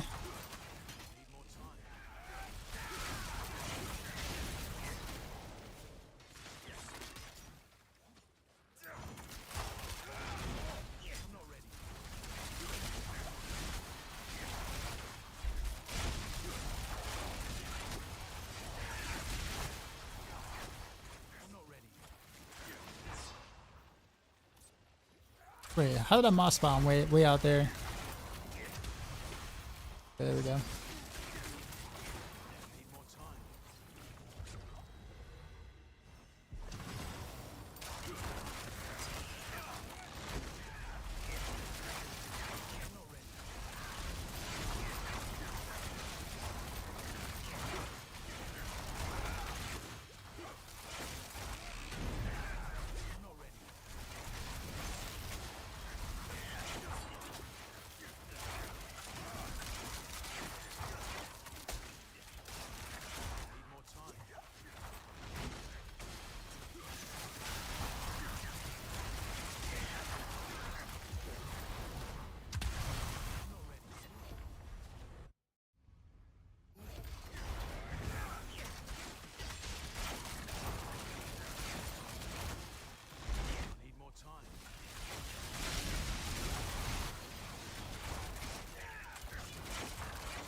Parents, what's going on?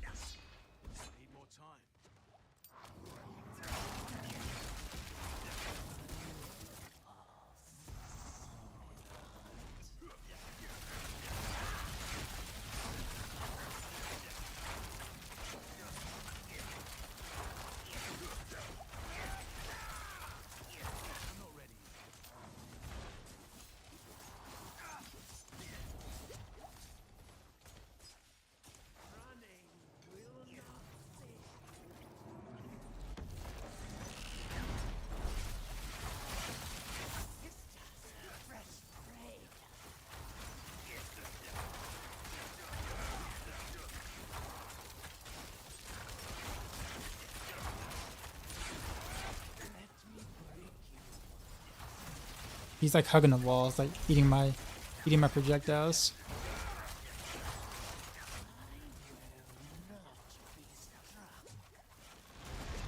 Oh, he's got a barrier up now.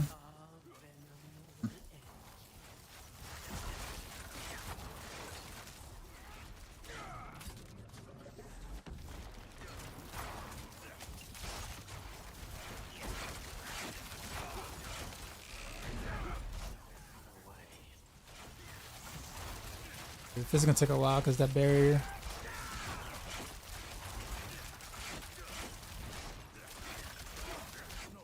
We can't crit on the barrier.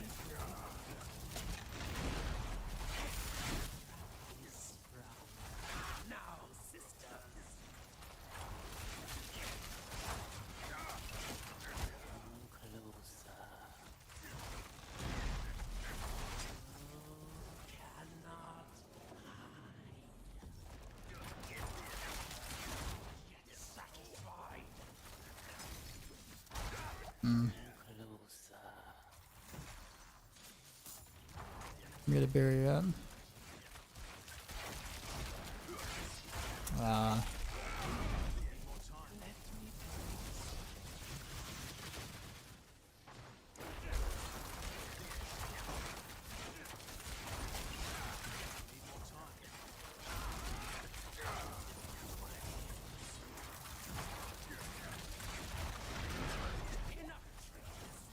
The 8 different hordes carry over from one to the other. No, they don't. You have to spend them all. So you get the chest, and then after that you grab the material, and then be done with it. That was such a short stagger. That's alright. I'll just kill him.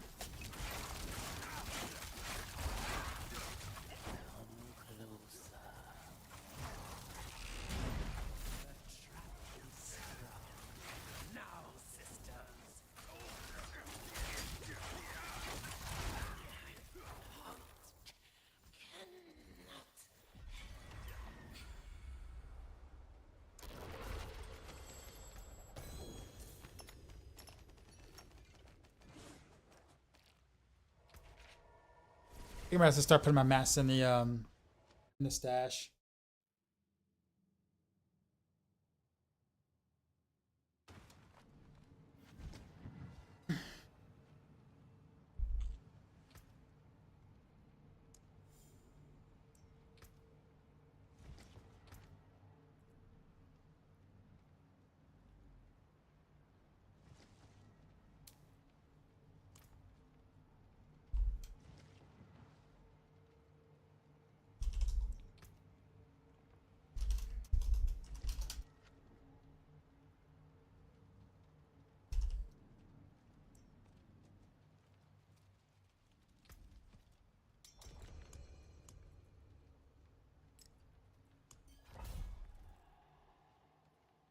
That fist of fate. What do you got?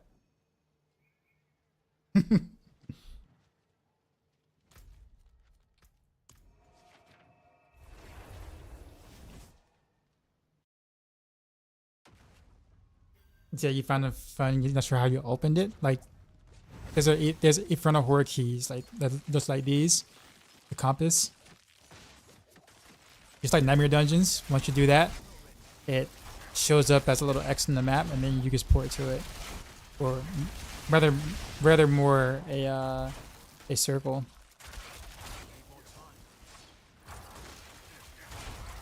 They drop from many Hell Ties, Nightmare Dungeons, pretty much anywhere. Whispers can do it too as well.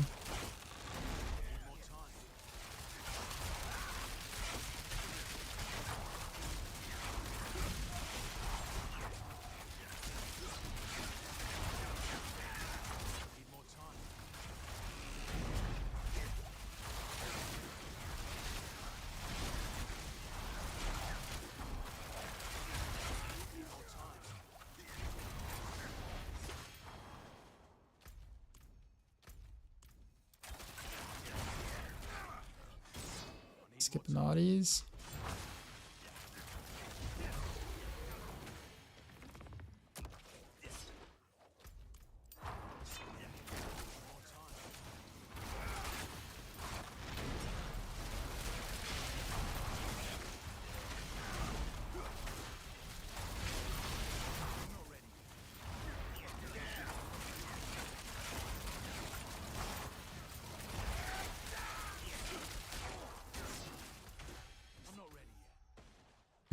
Where you going, Crafty?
ASAP, ASAP.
Alright, Crafty, I think I'm gonna go start farming some Forgotten Souls.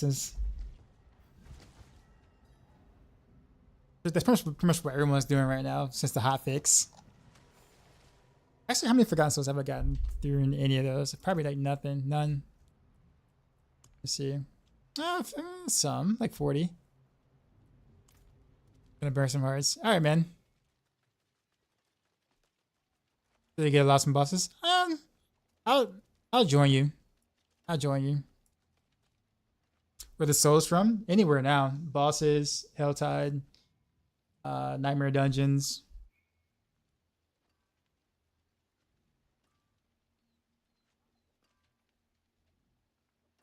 I'm going to T3. You don't want to do my T4?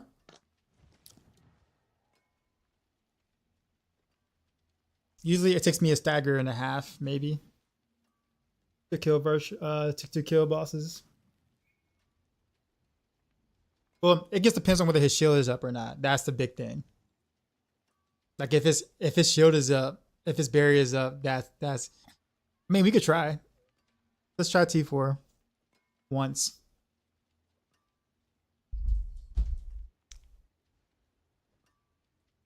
%50 damage reduction, Tears of Might. You got that much damage reduction?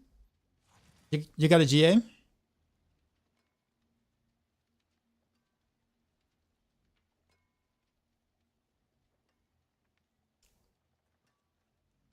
Is there a Paragon leaderboard? No.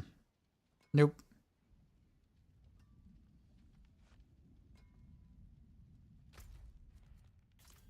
I'll just port to you, Crafty. Let me see what I'm doing with the Crafty first.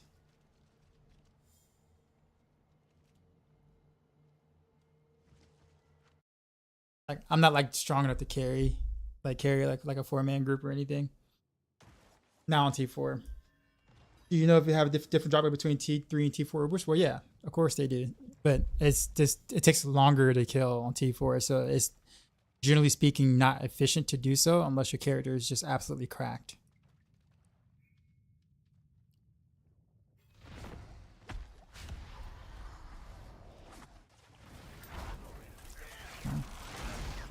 Yeah, we should be fine as long as he doesn't pop his shield up. Speaking of shield, barrier. Rip. Okay, that'll be good.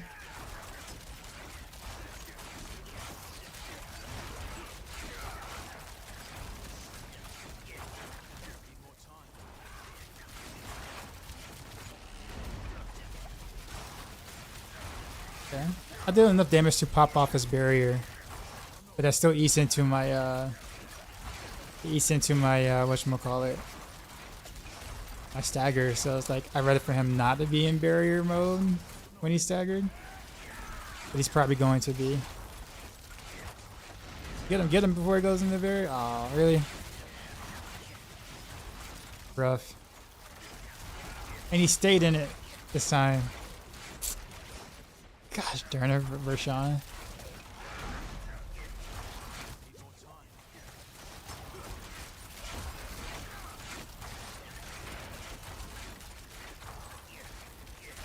Yeah. Kind of how I figured. I'm like,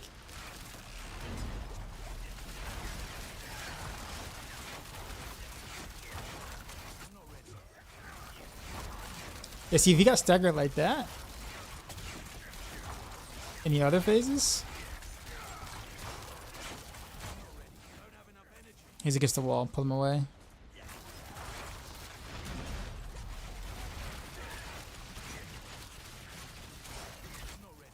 Actually, how am I out of resources right now?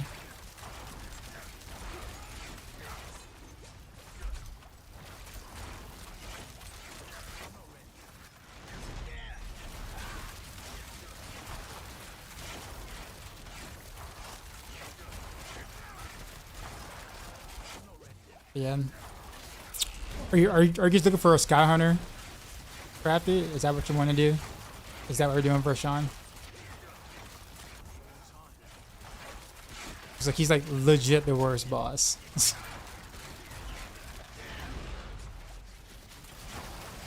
And combination dagger. Doesn't zero drop combination dagger or no? Or am I? Or is it just only for Sean?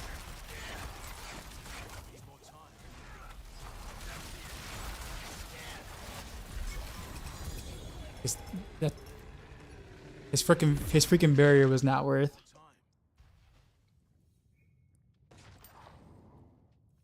But not both, yeah, I know. Yeah, his barrier is not worth. Are you gonna do it again? Yeah. Alright.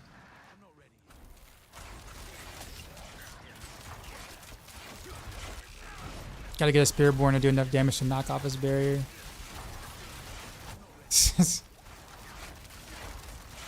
Yeah, see, rip.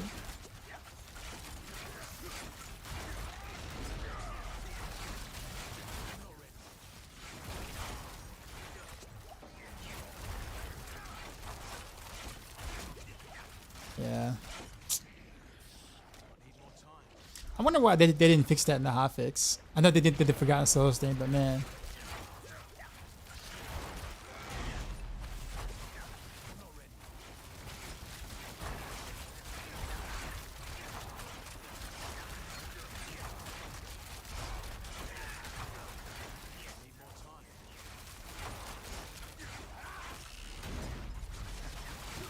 There's some damage in there. Yeah, this is gonna take a while. Do Shadow Clones prop victimize? No. If they did, we would totally be using them. Like, no question. Yeah, trust me, we would have been using them if that was the case.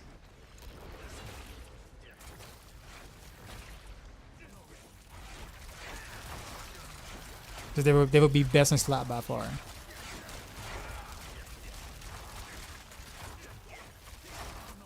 Yeah, T. Yeah, that's why I was surprised you keyed in another one. I was like, you want to do another one? Because this freaking barrier. Now, if you want to do any other bosses, I think I'm down. But for Sean,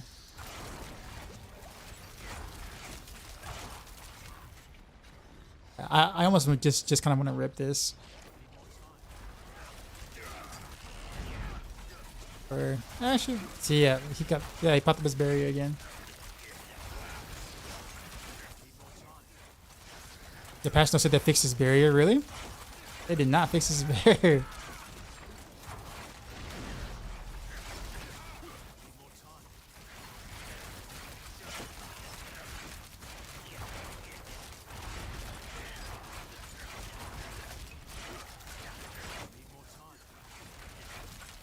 Fuzzy. Yeah, that definitely did not happen.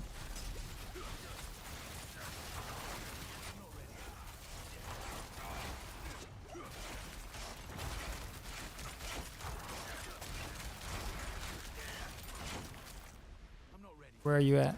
I can't even res you because he's on top of you.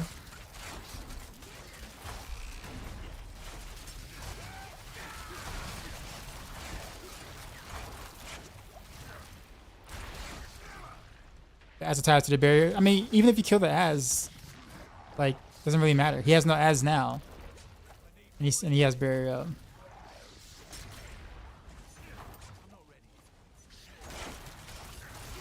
Yeah, see, no as, and he still has barrier up for like the past like 25 seconds.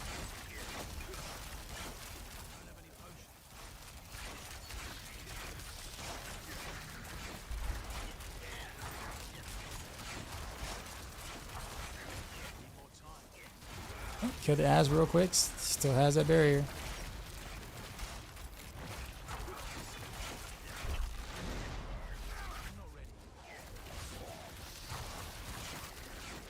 Yeah.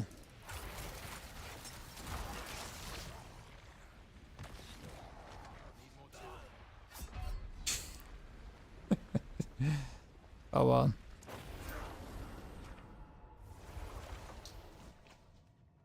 This longer kill time worth it over doing Torment 3? Nope.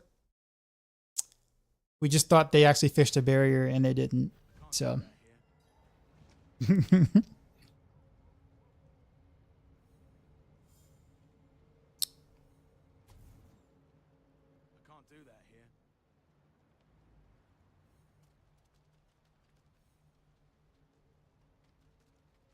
Where'd you go, Crafty?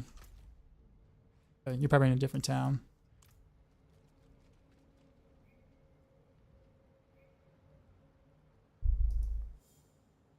Yeah, it's just dumb.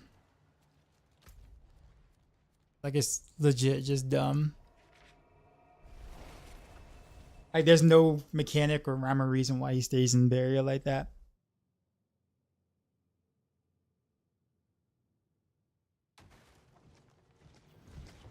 And the one boss Crafty wanted to do was Vershawn. If it was any of the boss, we could have stayed in T4 and been fine.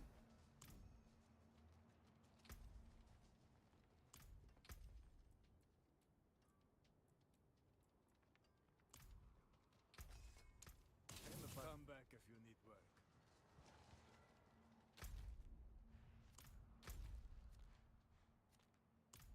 But he wants the Sky Hunters and Condemnation Dagger. I get it.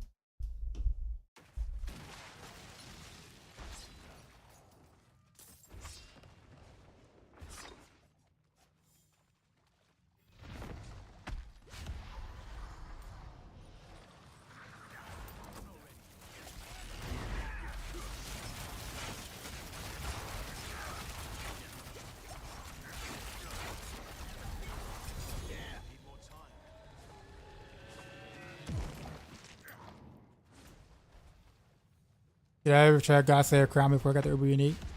I did. I actually tried Godslayer Crown before I got the Kyle the Nameless, actually. And I liked it.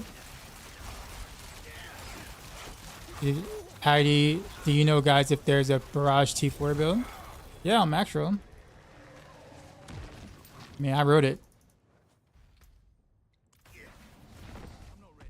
So, exclamation mark, Maxroll.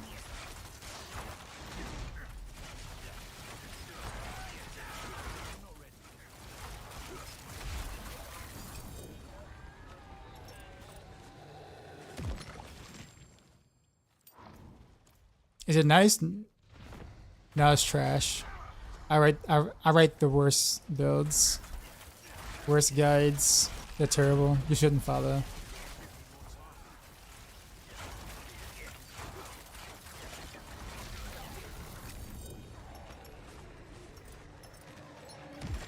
I mean, it's based around victimize. I mean, as long as you can proc victimize well, it's going to do fine.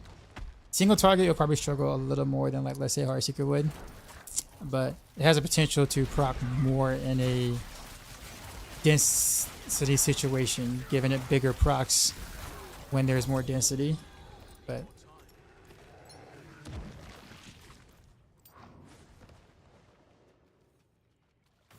as Sanctum Best Robe base said, Dance of Knife, Dance Changes, Victimize. Oh, is he talking about the Yin's Blessing bug or whatever, where you can cast Dance of Knives and run Barrage at the same time?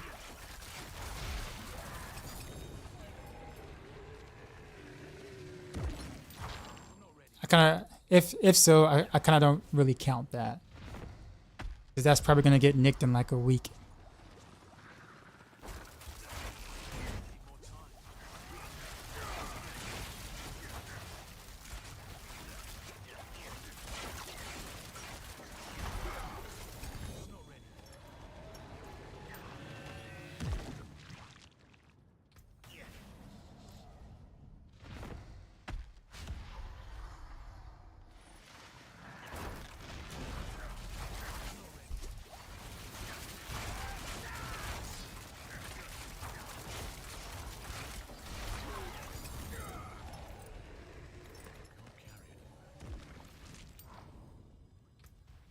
Salvaging.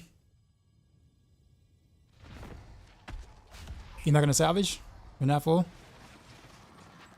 Alright.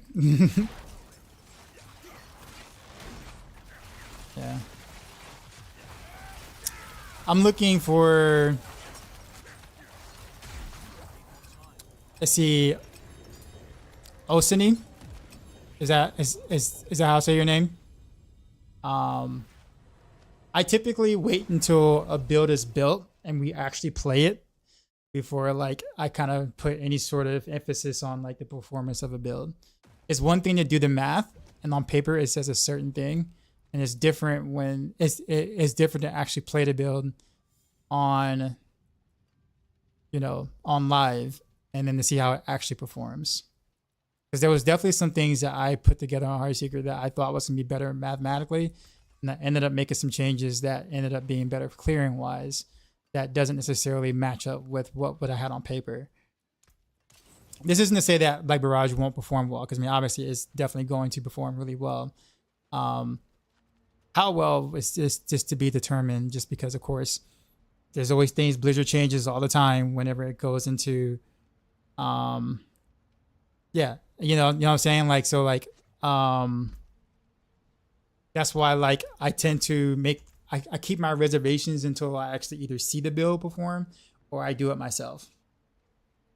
Hell, you can even talk about it last season. You remember last season where, like, everyone was kind of saying Heartseeker was dead, right? And, you know, people were just like, oh yeah, you know, it's dead, and that build is dead or whatever. And then all of a sudden, all it took was putting it together, and then, like, you know, did some stuff, and then I was like, hey, this actually isn't that bad. And then I had a couple of people come in who also theory crafts, and we kind of, like, bounced ideas off each other, and it's like, hey, this is actually legit, right? But on paper, it was just kind of like, okay. It was like, yeah, it's not gonna really do much, and then it ended up turning out to be, like, actually like a really good build. You just gotta actually, you know, so, like, I don't know. Math is one thing, but, like, gameplay experience or actually playing the thing is just a whole different thing.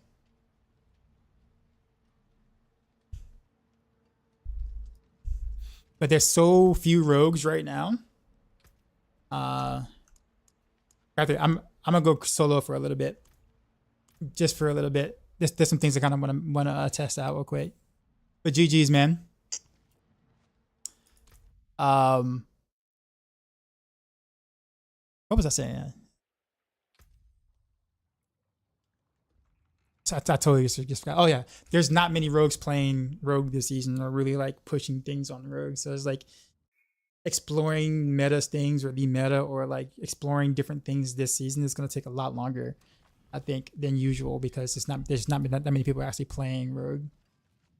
So, like, you only got, like, a few people who are, like, really trying to push the agenda or push different things on a class, and you just need more heads, man. You need more people like trying things and being like, hey, I just discovered this. You know, hey, I did this interaction. It was kind of weird. I didn't know that this worked or whatever. You know what I'm saying? And it's like you can't really know until people actually like, you know, do stuff. But you need more people to do things, to discover things.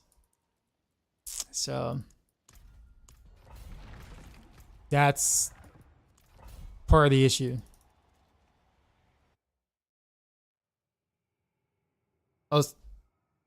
Oceania? Oceania? Yeah. Yeah, pretty much. I agree. I 100% agree.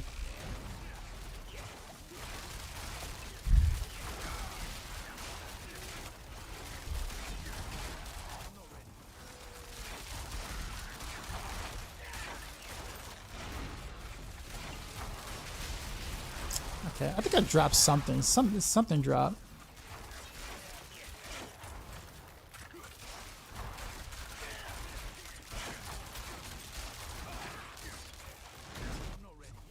Oh, Waller.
Appreciate the follow.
Speaking of which, let me check what my stats are. No, stats materials before I do another one. So I'm at 598.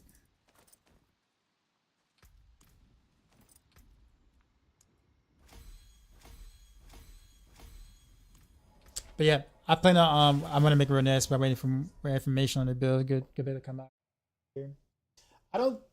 I honestly, my prediction is like, I mean, I'm sure that there'll be things to be discovered, but like Dancing Eyes, Heartseeker, Barrage, Rapid Fire are all relatively kind of close at the moment. Dancing Eyes used to be pretty far ahead when it had the bugs and the review build and also PTR, but ever since that got nicked, It kind of brought it down a little bit.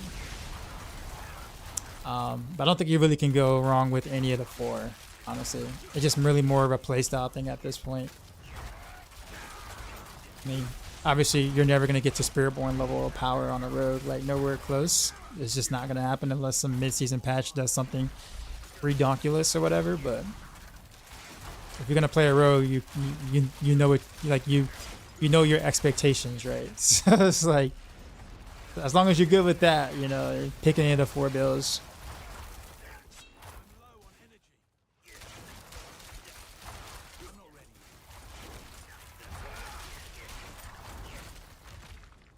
Oh, really?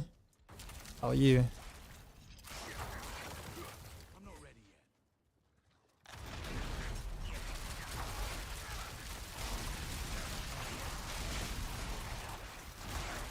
You're enjoying Spiritborn a lot? I think it's a really well-designed class in general, but I wonder how many people actually like Spiritborn versus just like the output that Spiritborn gives.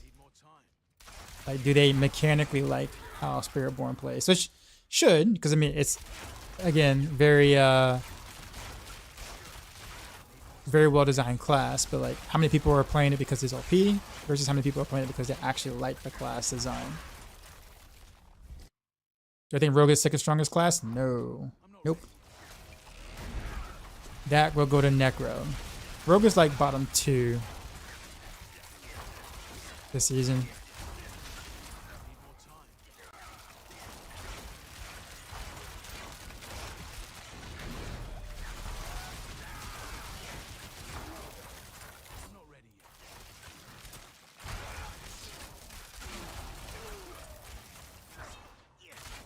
Regardless, though, I mean, you still can do all the content on Rogue. It's not like you're blocked out of stuff. But definitely when it comes to, I guess, if you're counting like pit push or trying to do pit push or whatever, like in the higher tier pits, then yeah, Rogue is like bottom 2. I'd put them ahead of Barbs, but that's about it.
Is fit 55 the best for farming? I said we're on it. I mean, no, I want to say it's not the.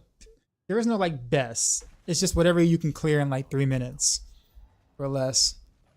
So whatever pit level that is for you, then that's the best pit level. I can't do that here.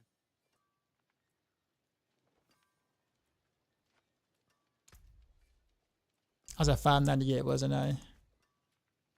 Still 598. Okay, so I didn't get anything from the pits, so I guess we'll do something different.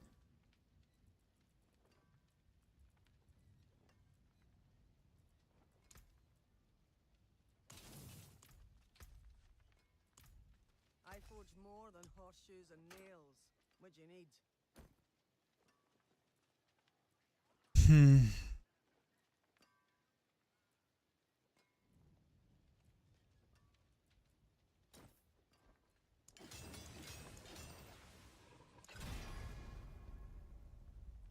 Damage reduction.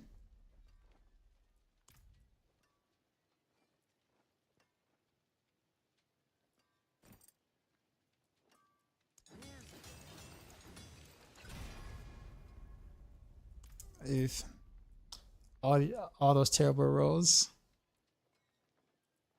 But yeah, Oceani, what I'm doing right now is kind of like a hybrid Heartseeker where although most of my damage is still coming from Victimize, it's not all of my damage.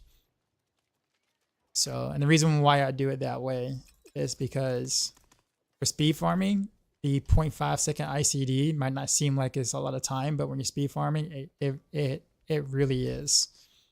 So like if your Heartseekers themselves can actually kill something before 0.5 seconds, then building to do that is actually quicker than getting the bigger burst from Victimize procs. I went back and forth with that like a ton this season, and I was like bamboozled because on paper I'm just like, there's no way that this is this is better. But like I kept switching back and forth, going direct damage, Heartseeker with Victimize, and then just Victimize itself. And every time my speed runs, boss kills, whatever, has been faster when I went more direct damage. Now for pit pushing, obviously, when you really need the bigger explosions because stuff isn't dying as quickly, then you want to go direct it. You want to go full blown Victimize on that. But for everything else, it's kind of like direct damage is actually like goated, and it's actually kind of what makes Heartseeker feels really good this season, because you're not waiting for explosions just to deal damage. Probably my favorite thing about Heartseeker this season.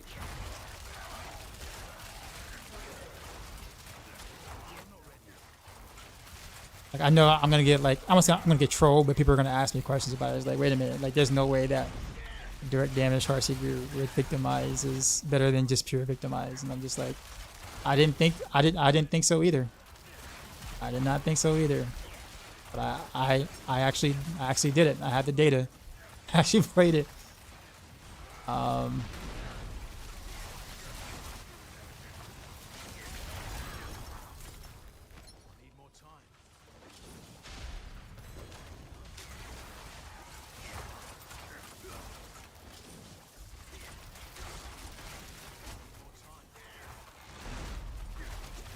I think I played your builds all the last 2 seasons. I like your builds. Play Rogue every season since launch. Yeah, I'm pretty much Rogue for life, man. I will play some Spiritborn later though, but it's gonna be after I play a lot of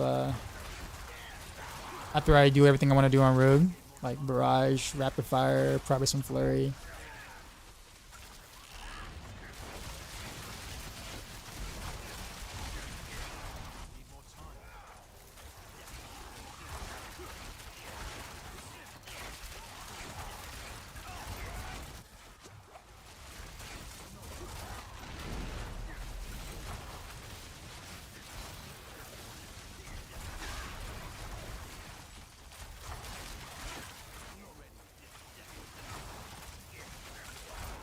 You think the same would apply with Barrage? No, you can't do direct damage Barrage. So the reason why you can do it with Heartseeker is because, like, Heartseeker has really good multipliers. Like Moonrise is a very big multiplier. I thought the ability is also a big multiplier. Shard of Varathio, which you have to do anyways to be able to do precision on this build, is a very big multiplier. And then you can also do like Heartseeker ranks on pants, and it doesn't conflict with anything with Victimize. So like, Heartseeker basic attack setups just has a lot of multipliers that they can take advantage of in general. Whereas like something like a core skill like Barrage, like you can't. Like what big multipliers that are specifically for Barrage that's gonna help Barrage out? Like nothing. You got branching volleys, sure, but I mean it's meh. High velocity is just attack speed really with some pierce, so it's not like a major multiplier. So like your Barrage is gonna hit like wet noodles no matter what you do. So you're gonna have to do pure Victimize on that.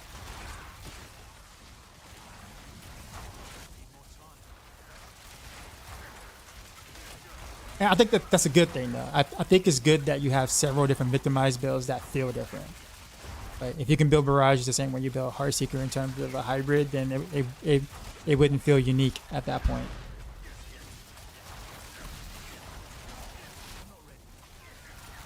You know what I mean?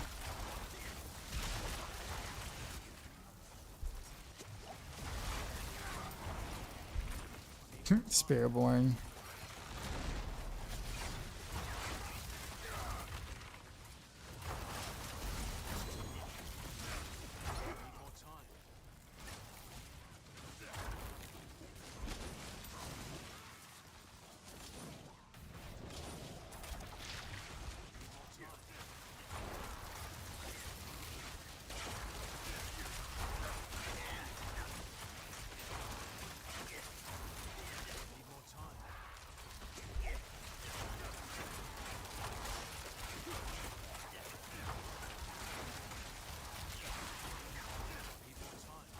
Wait for you maybe to find a way to make Barrage great. I mean, Barrage is good. Like, I mean, I will say I played Barrage on the review copy of the game, so like Barrage is pretty much right there with Heartseeker. Like, I think Barrage is better in packs, and Heartseeker is better in single target. But I mean.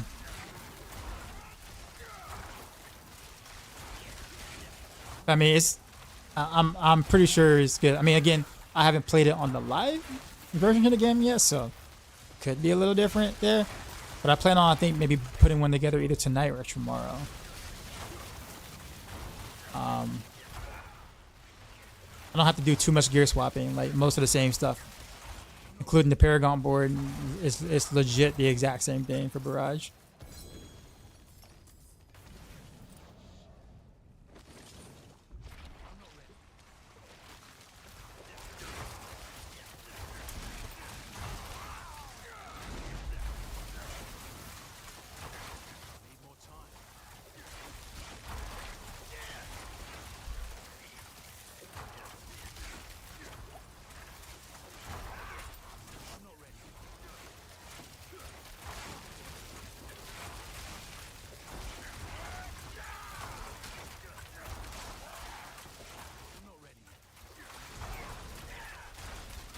Jay swears it can do 100 clears. That's pretty ambitious, considering that the single target is pretty awful.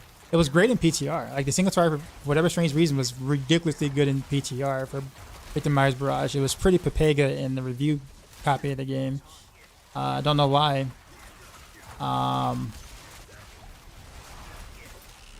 But I mean, 100 clears is, or 100 clears plural. Meaning he's saying that, not he, but like you're saying clears as in multiple times. Yeah, I don't know about that. Like if it happens, it's definitely with some Korean gear, and it took like 1,000+ tries. Like it ain't like just you're bored, so let's just go ahead and do 100 real quick. Like that ain't happening on any rogue build right now. Is single target bad with Barrage? Even if you have the totem on the yeah, even with the totem. At least on the review copy of the build. Like it was great in PTR. It was fantabulous in PTR. I don't know if it's because of the ICD that really changed how the single target or how the ricochets worked off the Umber Crux from PTR to review build, but it felt pretty awful in the review build, single target. But it felt amazing in the PTR. That's why I have my reservations, because obviously in terms for you to be able to clear high pitch, you have to actually kill the boss, and I'm concerned about can Barrage actually kill the boss. I think getting there isn't going to be that hard. Killing the boss might be impossible. But again, like it just depends. I don't know if we're gonna get the Barrage single target from PTR or the Barrage single target from review copy of the games, because those are two different things. Just to go for the day. Actually, farms for Forgotten Souls now, since they buff Forgotten Soul drop rate or drops or whatever. So just gonna farm some Forgotten Souls for a bit, beef up my gear a little bit. Probably try some, depending if I get better gear for it. I'm gonna try to hop on some Barrage maybe. Yeah,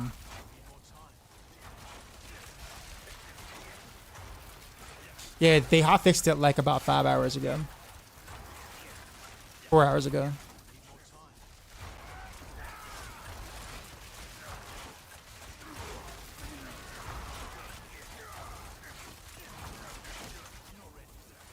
The Rapid Fire has the highest likelihood to clear tier 100 on a rogue. I wouldn't be surprised, but I think it'll be the same thing that has always been. You have to find Spirit Caller, and then you have to like wait for him to spawn his ass. You have to kind of do the whole shenanigans we did last season. I don't think many people are gonna really want to do that. They didn't want to do it last season, which is why you didn't see as many rapid fire players and pit pushing. But when people found out that Rapid Fire was like the best build for pushing by a large margin, you could like most of your Andes players or Heartseeker players just didn't even bother. Everyone swore up and down that Andes was going to be the best push build, and then Rapid Fire is like, hold my beer.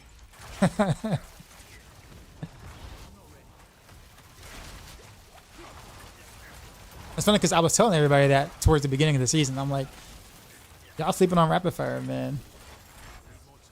Yeah, sure, it's not like the best Inferno Horde clearer. I mean, you can do Inferno Hordes with it, but it's like Rapid Fire is kind of overkill for Inferno Hordes and just doesn't have the AoE, but it's ridiculously strong. Everybody's like, no, Andes is gonna be the top rogue push build. I'm like, okay, all right.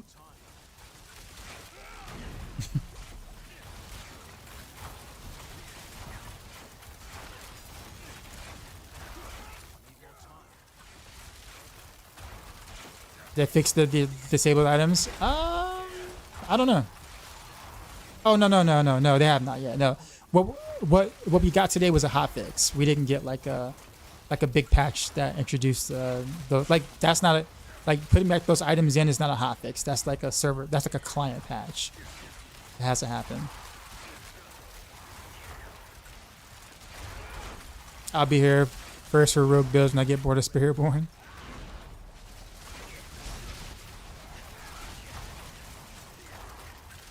I need to kind of figure out like how much time I'm going to spend on each build before I put a video out on it, right? I guess put a video out on Heartseeker, but I also kind of want to do a final form Heartseeker because obviously the video I always put out of Heartseeker early is like, you know, early version until you find things and you're just like, oh, this is better now. Oh, that's better. Oh, I didn't try this combination. I didn't do this.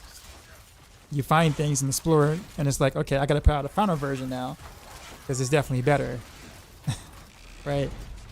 But at the same time, I gotta do a Barrage video and a Rapid Fire video, so I gotta make time for those as well, but not way too late.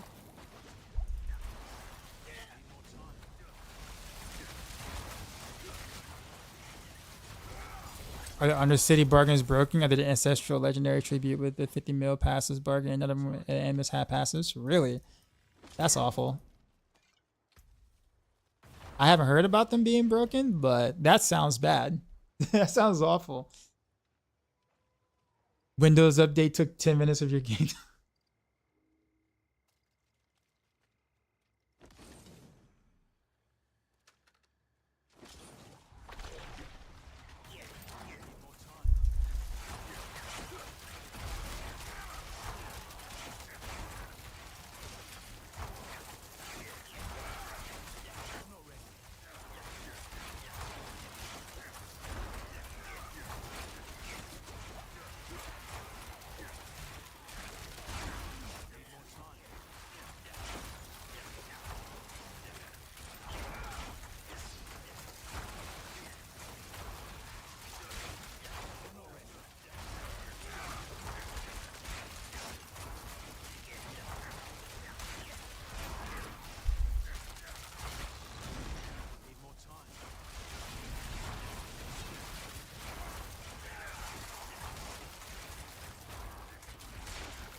Yeah, every blood mating is about 10 Forgotten Souls, I think now.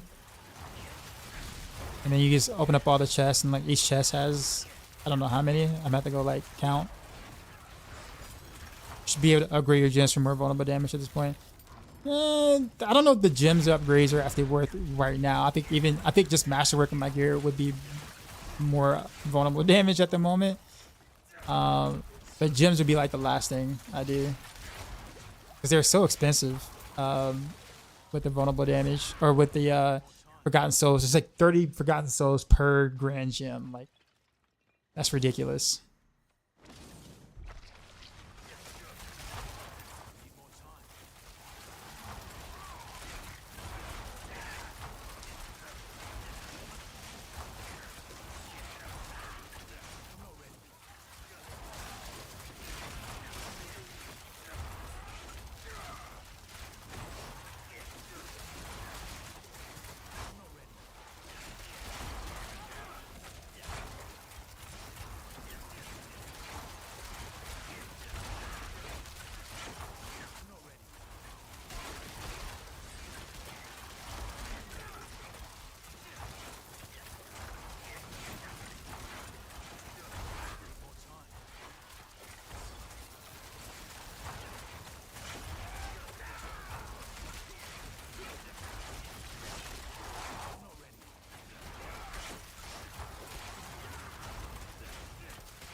Who's keen in hearts?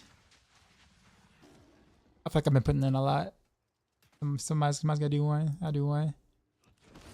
Got one more.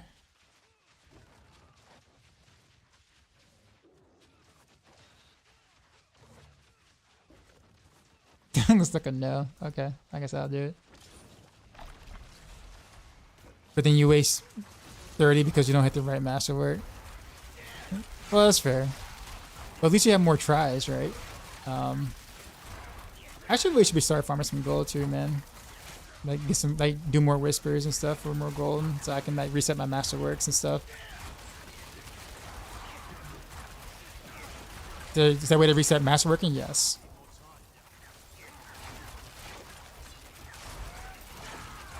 It costs gold though and stuff. Adam said, "I made it back, brother. I'm back from home from work, and you can play now." Very nice. What does the cold imbue cast temper do when using cold clip? Nothing.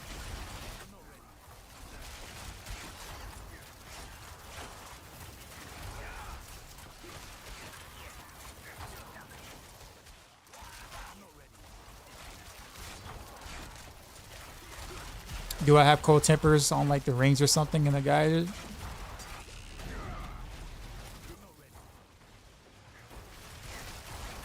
It could be possible that I might have accidentally like left one in there for whatever reason. I need more time. Shouldn't be though.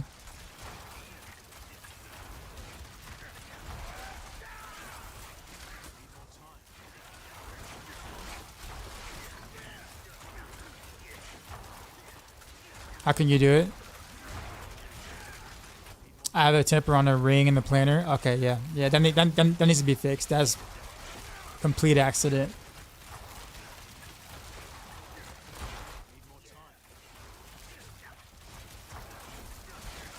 I think I might have copied that ring, that same ring, from a rapid fire build that had cold temper on it. Why is Malice a thing this season for not down enemies? Well, because you do more damage when enemies are vulnerable, and it piggybacks off of Victimize. That's why.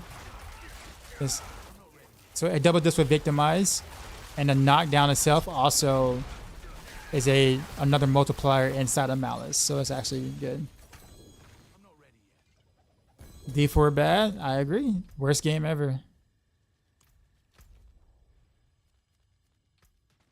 Never seen such a more terrible game than Diablo 4. You found a 4GA shard today? Seriously? Not in town. Whether the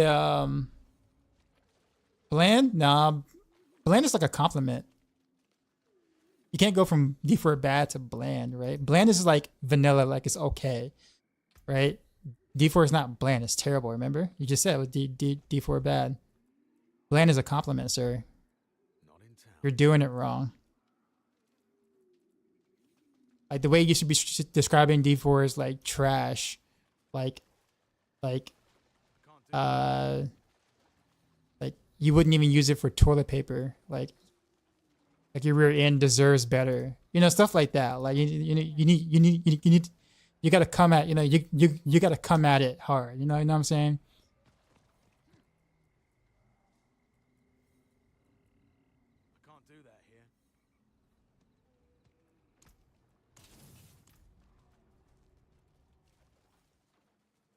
Turn off for an hour and fall asleep.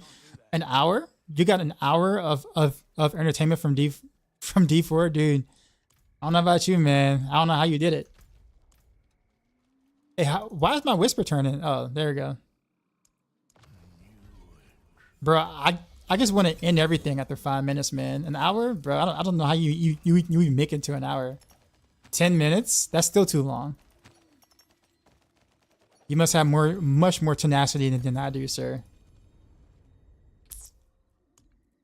Please teach me your ways. You're way more patient than I am. Hey, is that a unique? Yeah, that's a unique tribute. First time I ever got one.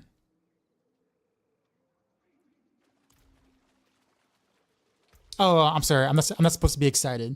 D4 bad. Sorry. That's a what a trash item. What a trash tribute. Sorry. I was doing it wrong. I'm sorry. I'm sorry, guys. I'm sorry. I'll do better.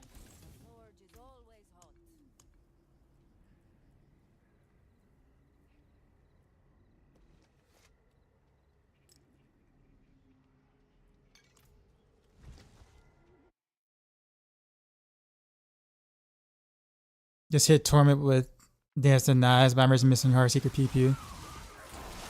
I mean, play styles are for different people, right?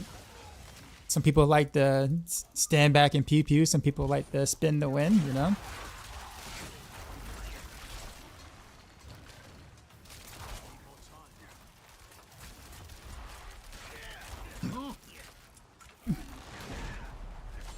Any HQ race with other streamers? Nah.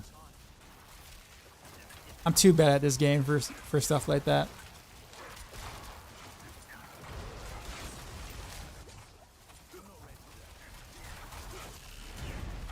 You got 4G items today sitting at a solid 26 billion right now. Jeez, what do you do with this?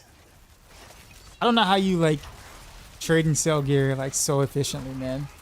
You're like so good at it every season. Like by this time next week, you're gonna be sitting at like 300 billion. You know, like start cashing in your gold for like real money and like start buying beach houses and stuff.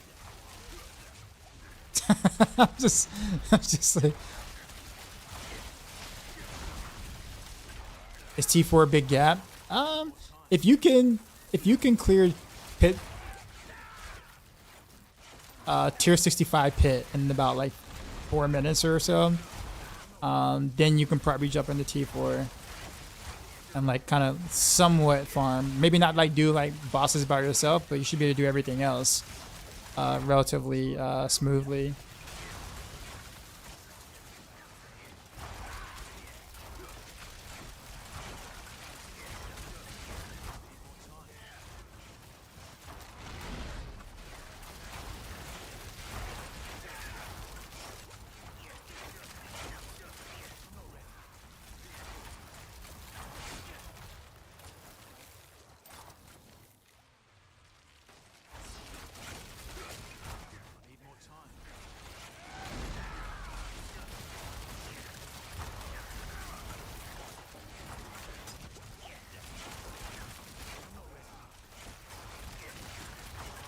I'm back to haunt you with bag road takes.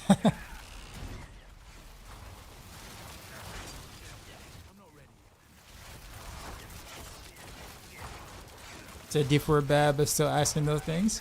I actually wonder why he stopped. I was definitely enjoying the conversation.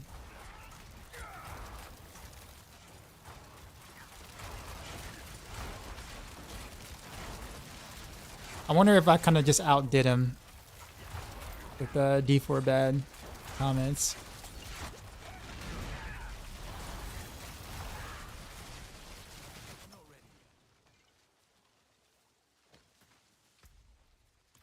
He doesn't get fed anymore. I'm like, no, man, I was with them, man. I thought I was doing a good job hating D4. I thought I did pretty good. I made some pretty good analogies, right? No, did I not? I did get excited about a tribute, and I know that probably threw him off a little bit. You know, it's kind of bad. Like, you know, I'm not supposed to get excited about stuff like that. So I might need to work on that, right? A little bit. For next time, you know, for next time. Do you have a source of unstoppable in the build? No, I don't. Generally speaking, you're playing pretty far back anyway, so I mean, and you're doing a lot of CCing yourself. That is very rare that you're ever crowd control. But if you don't like playing without a CC break, you can always swap out cow traps or shadow step if you want, or even swap dash for shadow step if you prefer it that way.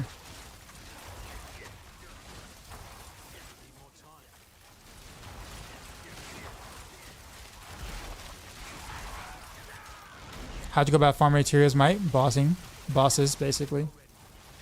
Boss over and over and over and over and over and over again. And over again. And over again.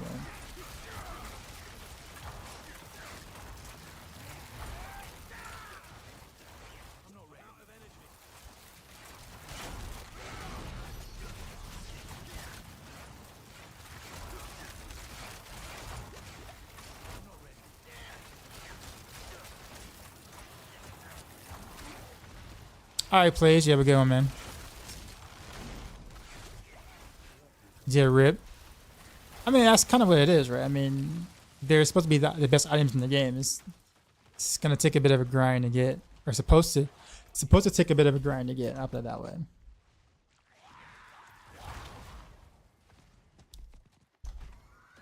You can craft one, but then that also takes grinds of getting the runes to get too. So.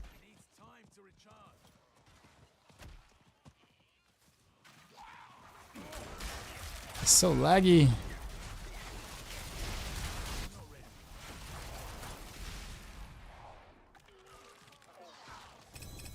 Imagine if Heartseeker could be imbued like Puncture. What do you mean? Or is that like your hot take?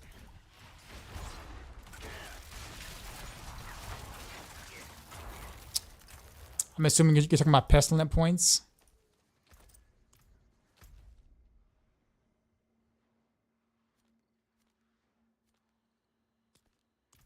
Yeah, that's pestilent points. Okay. Yeah, I mean, I don't really. I don't think Heartseeker's really missing out on it. I mean, you can already imbue with like cold clip, right? So like your Heartseeker is basically cold imbued all the time.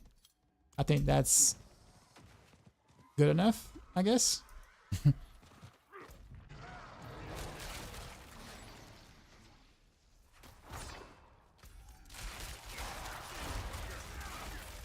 Wait, what am I getting up here? Yeah, I mean, I guess that's my thing is like, would I even use it? I don't know.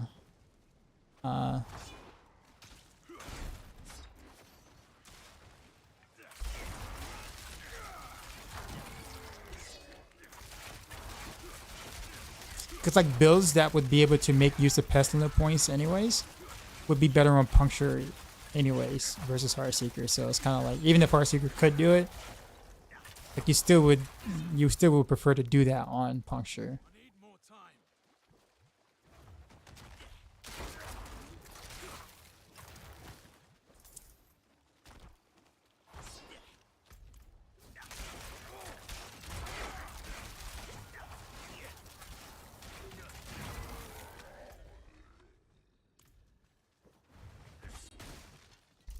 Any chance I want the 4GA shard? Probably not. Only just because that unique FX is like pretty low. Because I do go direct damage. I'm a Heartseeker. I actually do want the FX, but I think other people would definitely kind of go crazy off of that because most probably would build direct or pure victimize, in which you wouldn't care about the unique affix on it, just the stats.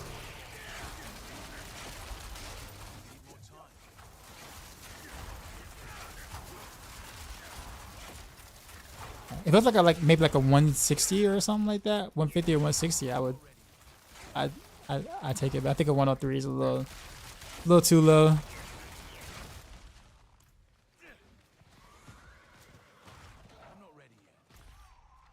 For me, that is.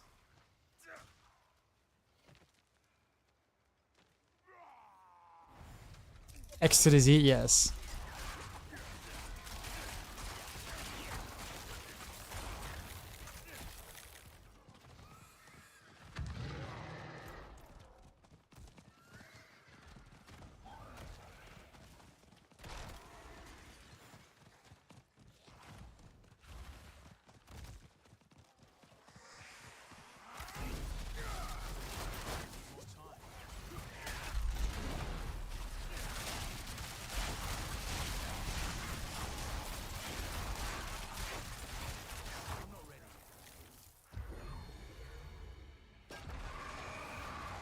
How many did I get from here?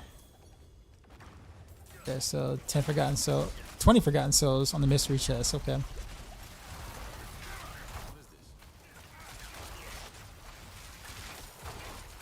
Yeah, these all just popped up. Y'all know what to do after doing the campaign.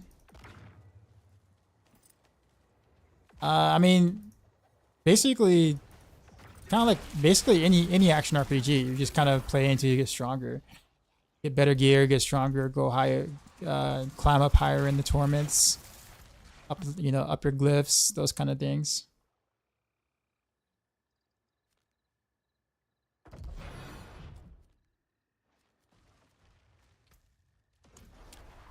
Like there isn't really much of like a. There is some post-campaign stuff, by the way, so make sure you follow the post-campaign storyline.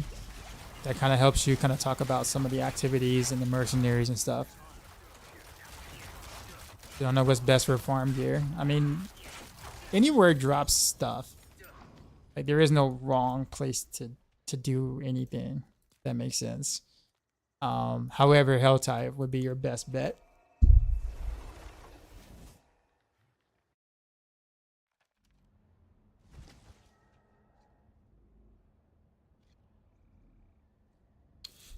Not gonna lie, after farming stuff on the Dance of Knives, I don't know if I can go back to grinding on Rapid Fire. I don't know. Rapid Fire just has that finesse to it, man. I can't imagine not grinding on Rapid Fire and just like one-shotting like areas all the time. Like it's so different that like it's. I mean, obviously you know, but. I don't know. I will say that Rapid Fire doesn't really get any new toys or anything this season, so it's kind of like it's vanilla, but it does the thing.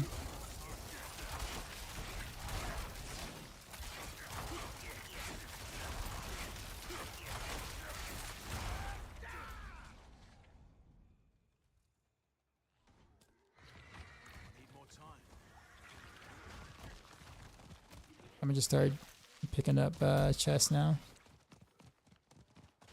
Any point in doing bosses before T4?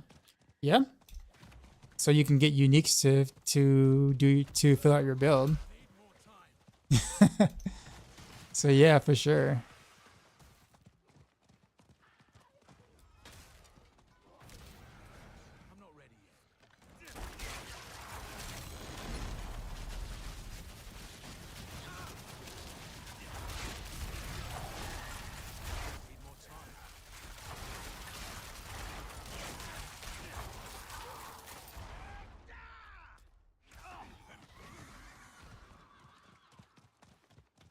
Bro, you need 100 pit. Why do you need 100 pit? What happens?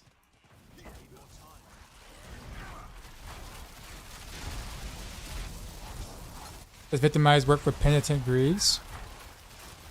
Penitent Greaves... Wait. What do you mean by does it work with Penitent Greaves? There's nothing on Penitent Greaves that procs Victimize? Are you just talking about the unique affix? Does it buff Victimize? Is that what you're asking? Like the chill thing? If so, the answer is yes.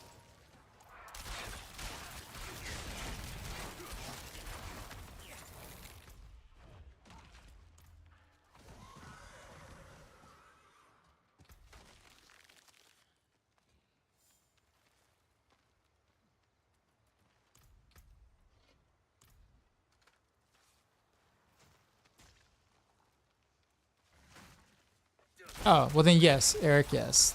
The answer is yes.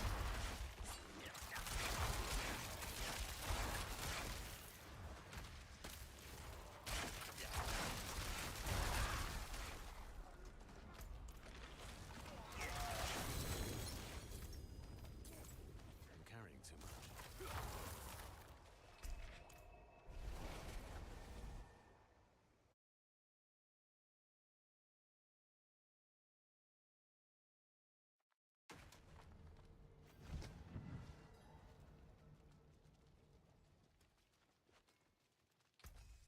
I wonder if we have a Maxroll beat tomorrow. I'm assuming no.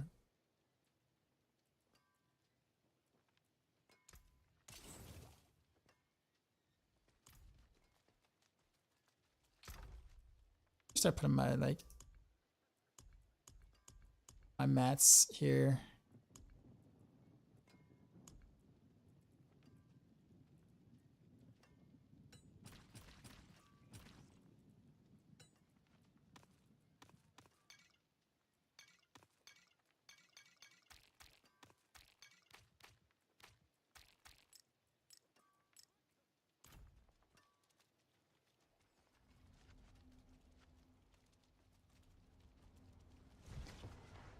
Could that make an investment slot for bossing? No, because the chill doesn't. The chill only works when the boss is staggered. So no. And not only that, but the boost itself doesn't really have anything else offensively that you would want.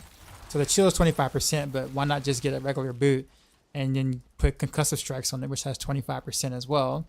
That only also works when the boss is staggered, and you can get dexterity, and you can get max life on it. So when you think about it, Penitent Grease isn't really like Penitent Grease can be a like stopgap option, but it's not like it can't be a best in slot option.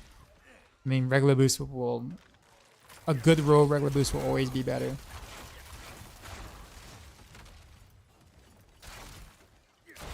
Now, last season, Penitent Grease was good if you went without Tyrio's Might on Heartseeker. I did that actually, but things change.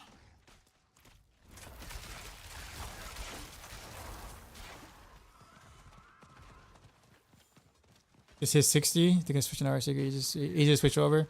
They're different builds. So like how your build Dance of Knives and how you build Heartseeker are quite a bit different. So I don't know how far into Dance of Knives you built into, so I don't know. But I mean, at this point, if you want to play Heartseeker, I mean, I would just start looking for Heartseeker gear. So keep playing Dance of Knives until you can get the starter set up on Maxroll, if that's what you want to do.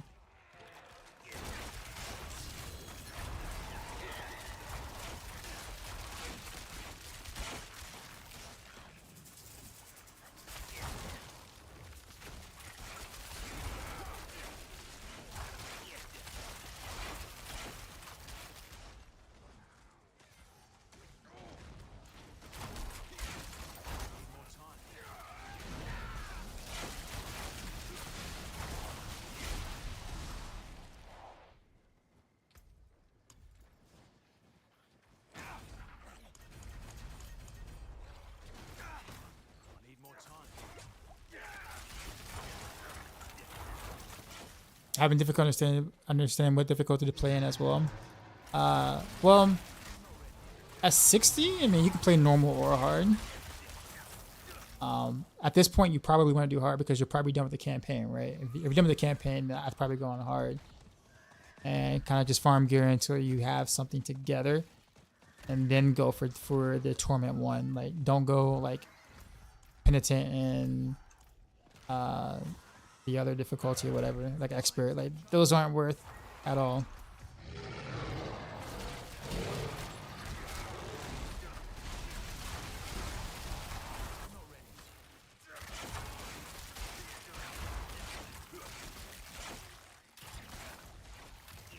Ow.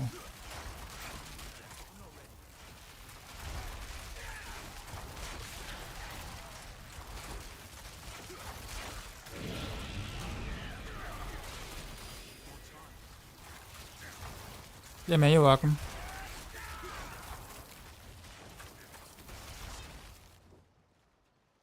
I'm not ready yet.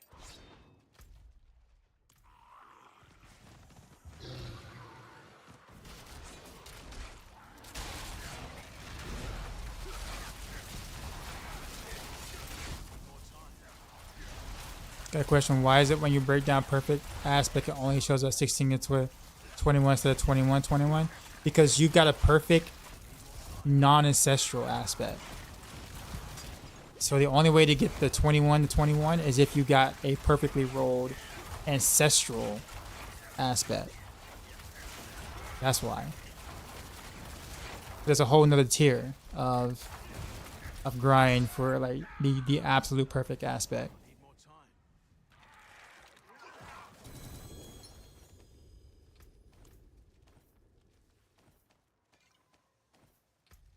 more time. They don't really explain that well, so I can understand why like people don't know. Got good Fist of Fate, max everything but attack speed, which is about 3 out of 10. That's not bad. I wouldn't worry about the attack speed part of it. You can make that up, obviously. Yeah, if you got a GA on the lucky hit, then very nice.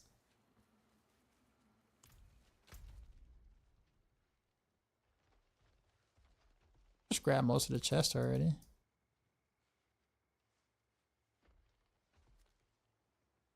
Oh, well. Helltide's over anyway. It just dipped on me.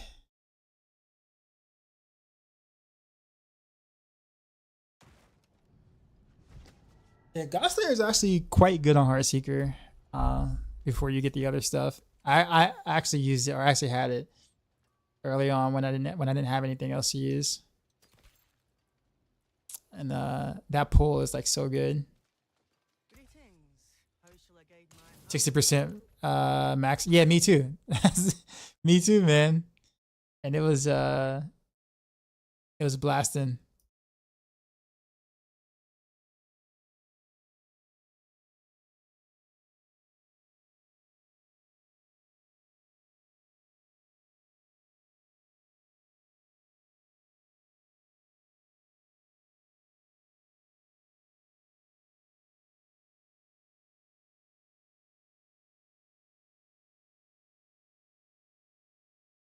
Actually, wait a minute. I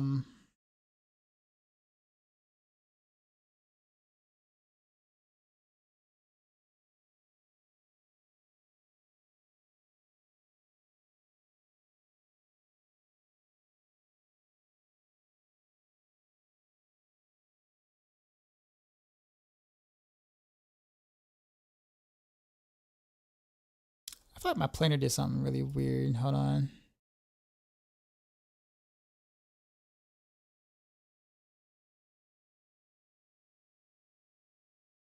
Make sure I pull the right planner. Okay, there it is. Okay.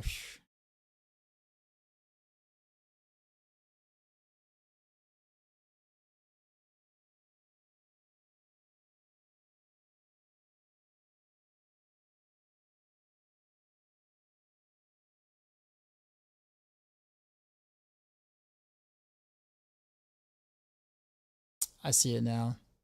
The code and view stuff. Yeah, I don't know why that's there. All right, let's fix that real quick.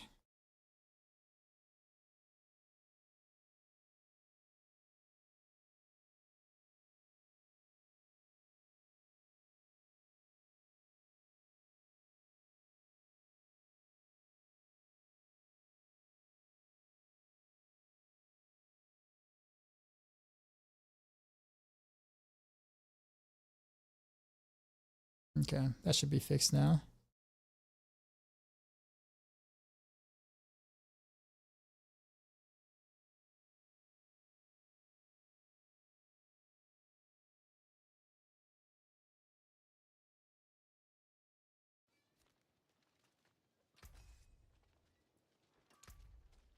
How does my math look? That 896 Forgotten Souls? Very nice. Jeez.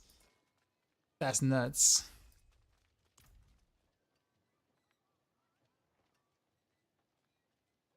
I have a GA Trick Test Kyle named was a perfect other stats, and I'm having a hard time letting my Godslayer crown go. That Kyle is definitely better, but I can understand from like a exploding standpoint, like if you can get like a perfect pull every time with that Godslayer, you can kill him in that 3-second window. It's so good. So I mean, both of them are really good. How long for a new player to get to 60? Finally debating on buying since it looked like it's finally in a good state. The game is in a much better state than what it was since, I don't know, the last time you played it. Or maybe not played it.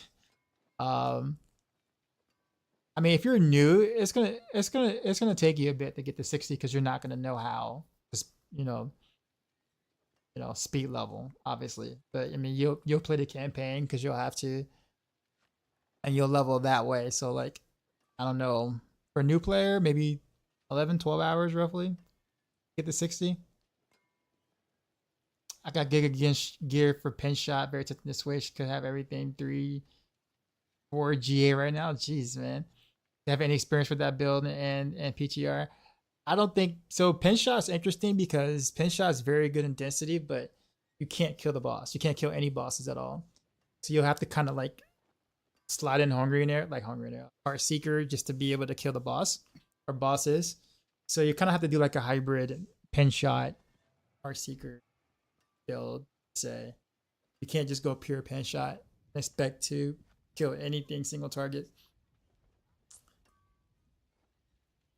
Yeah, it's really not worth using Rapid Fire. I'm not sure how it's meant to proc Dark Shroud. What's the method?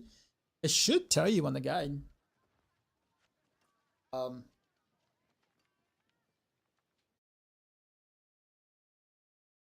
take a look again.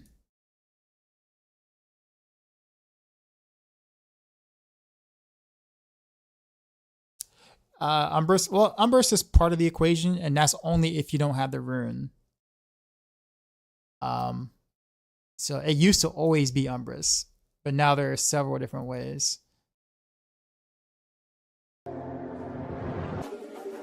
Yo, Dark Side. Like Lulu with We the just raid. got raided, Give me 1 son. second, cast him. You know how we do. Drop my new beat What's for happening? these new viewers.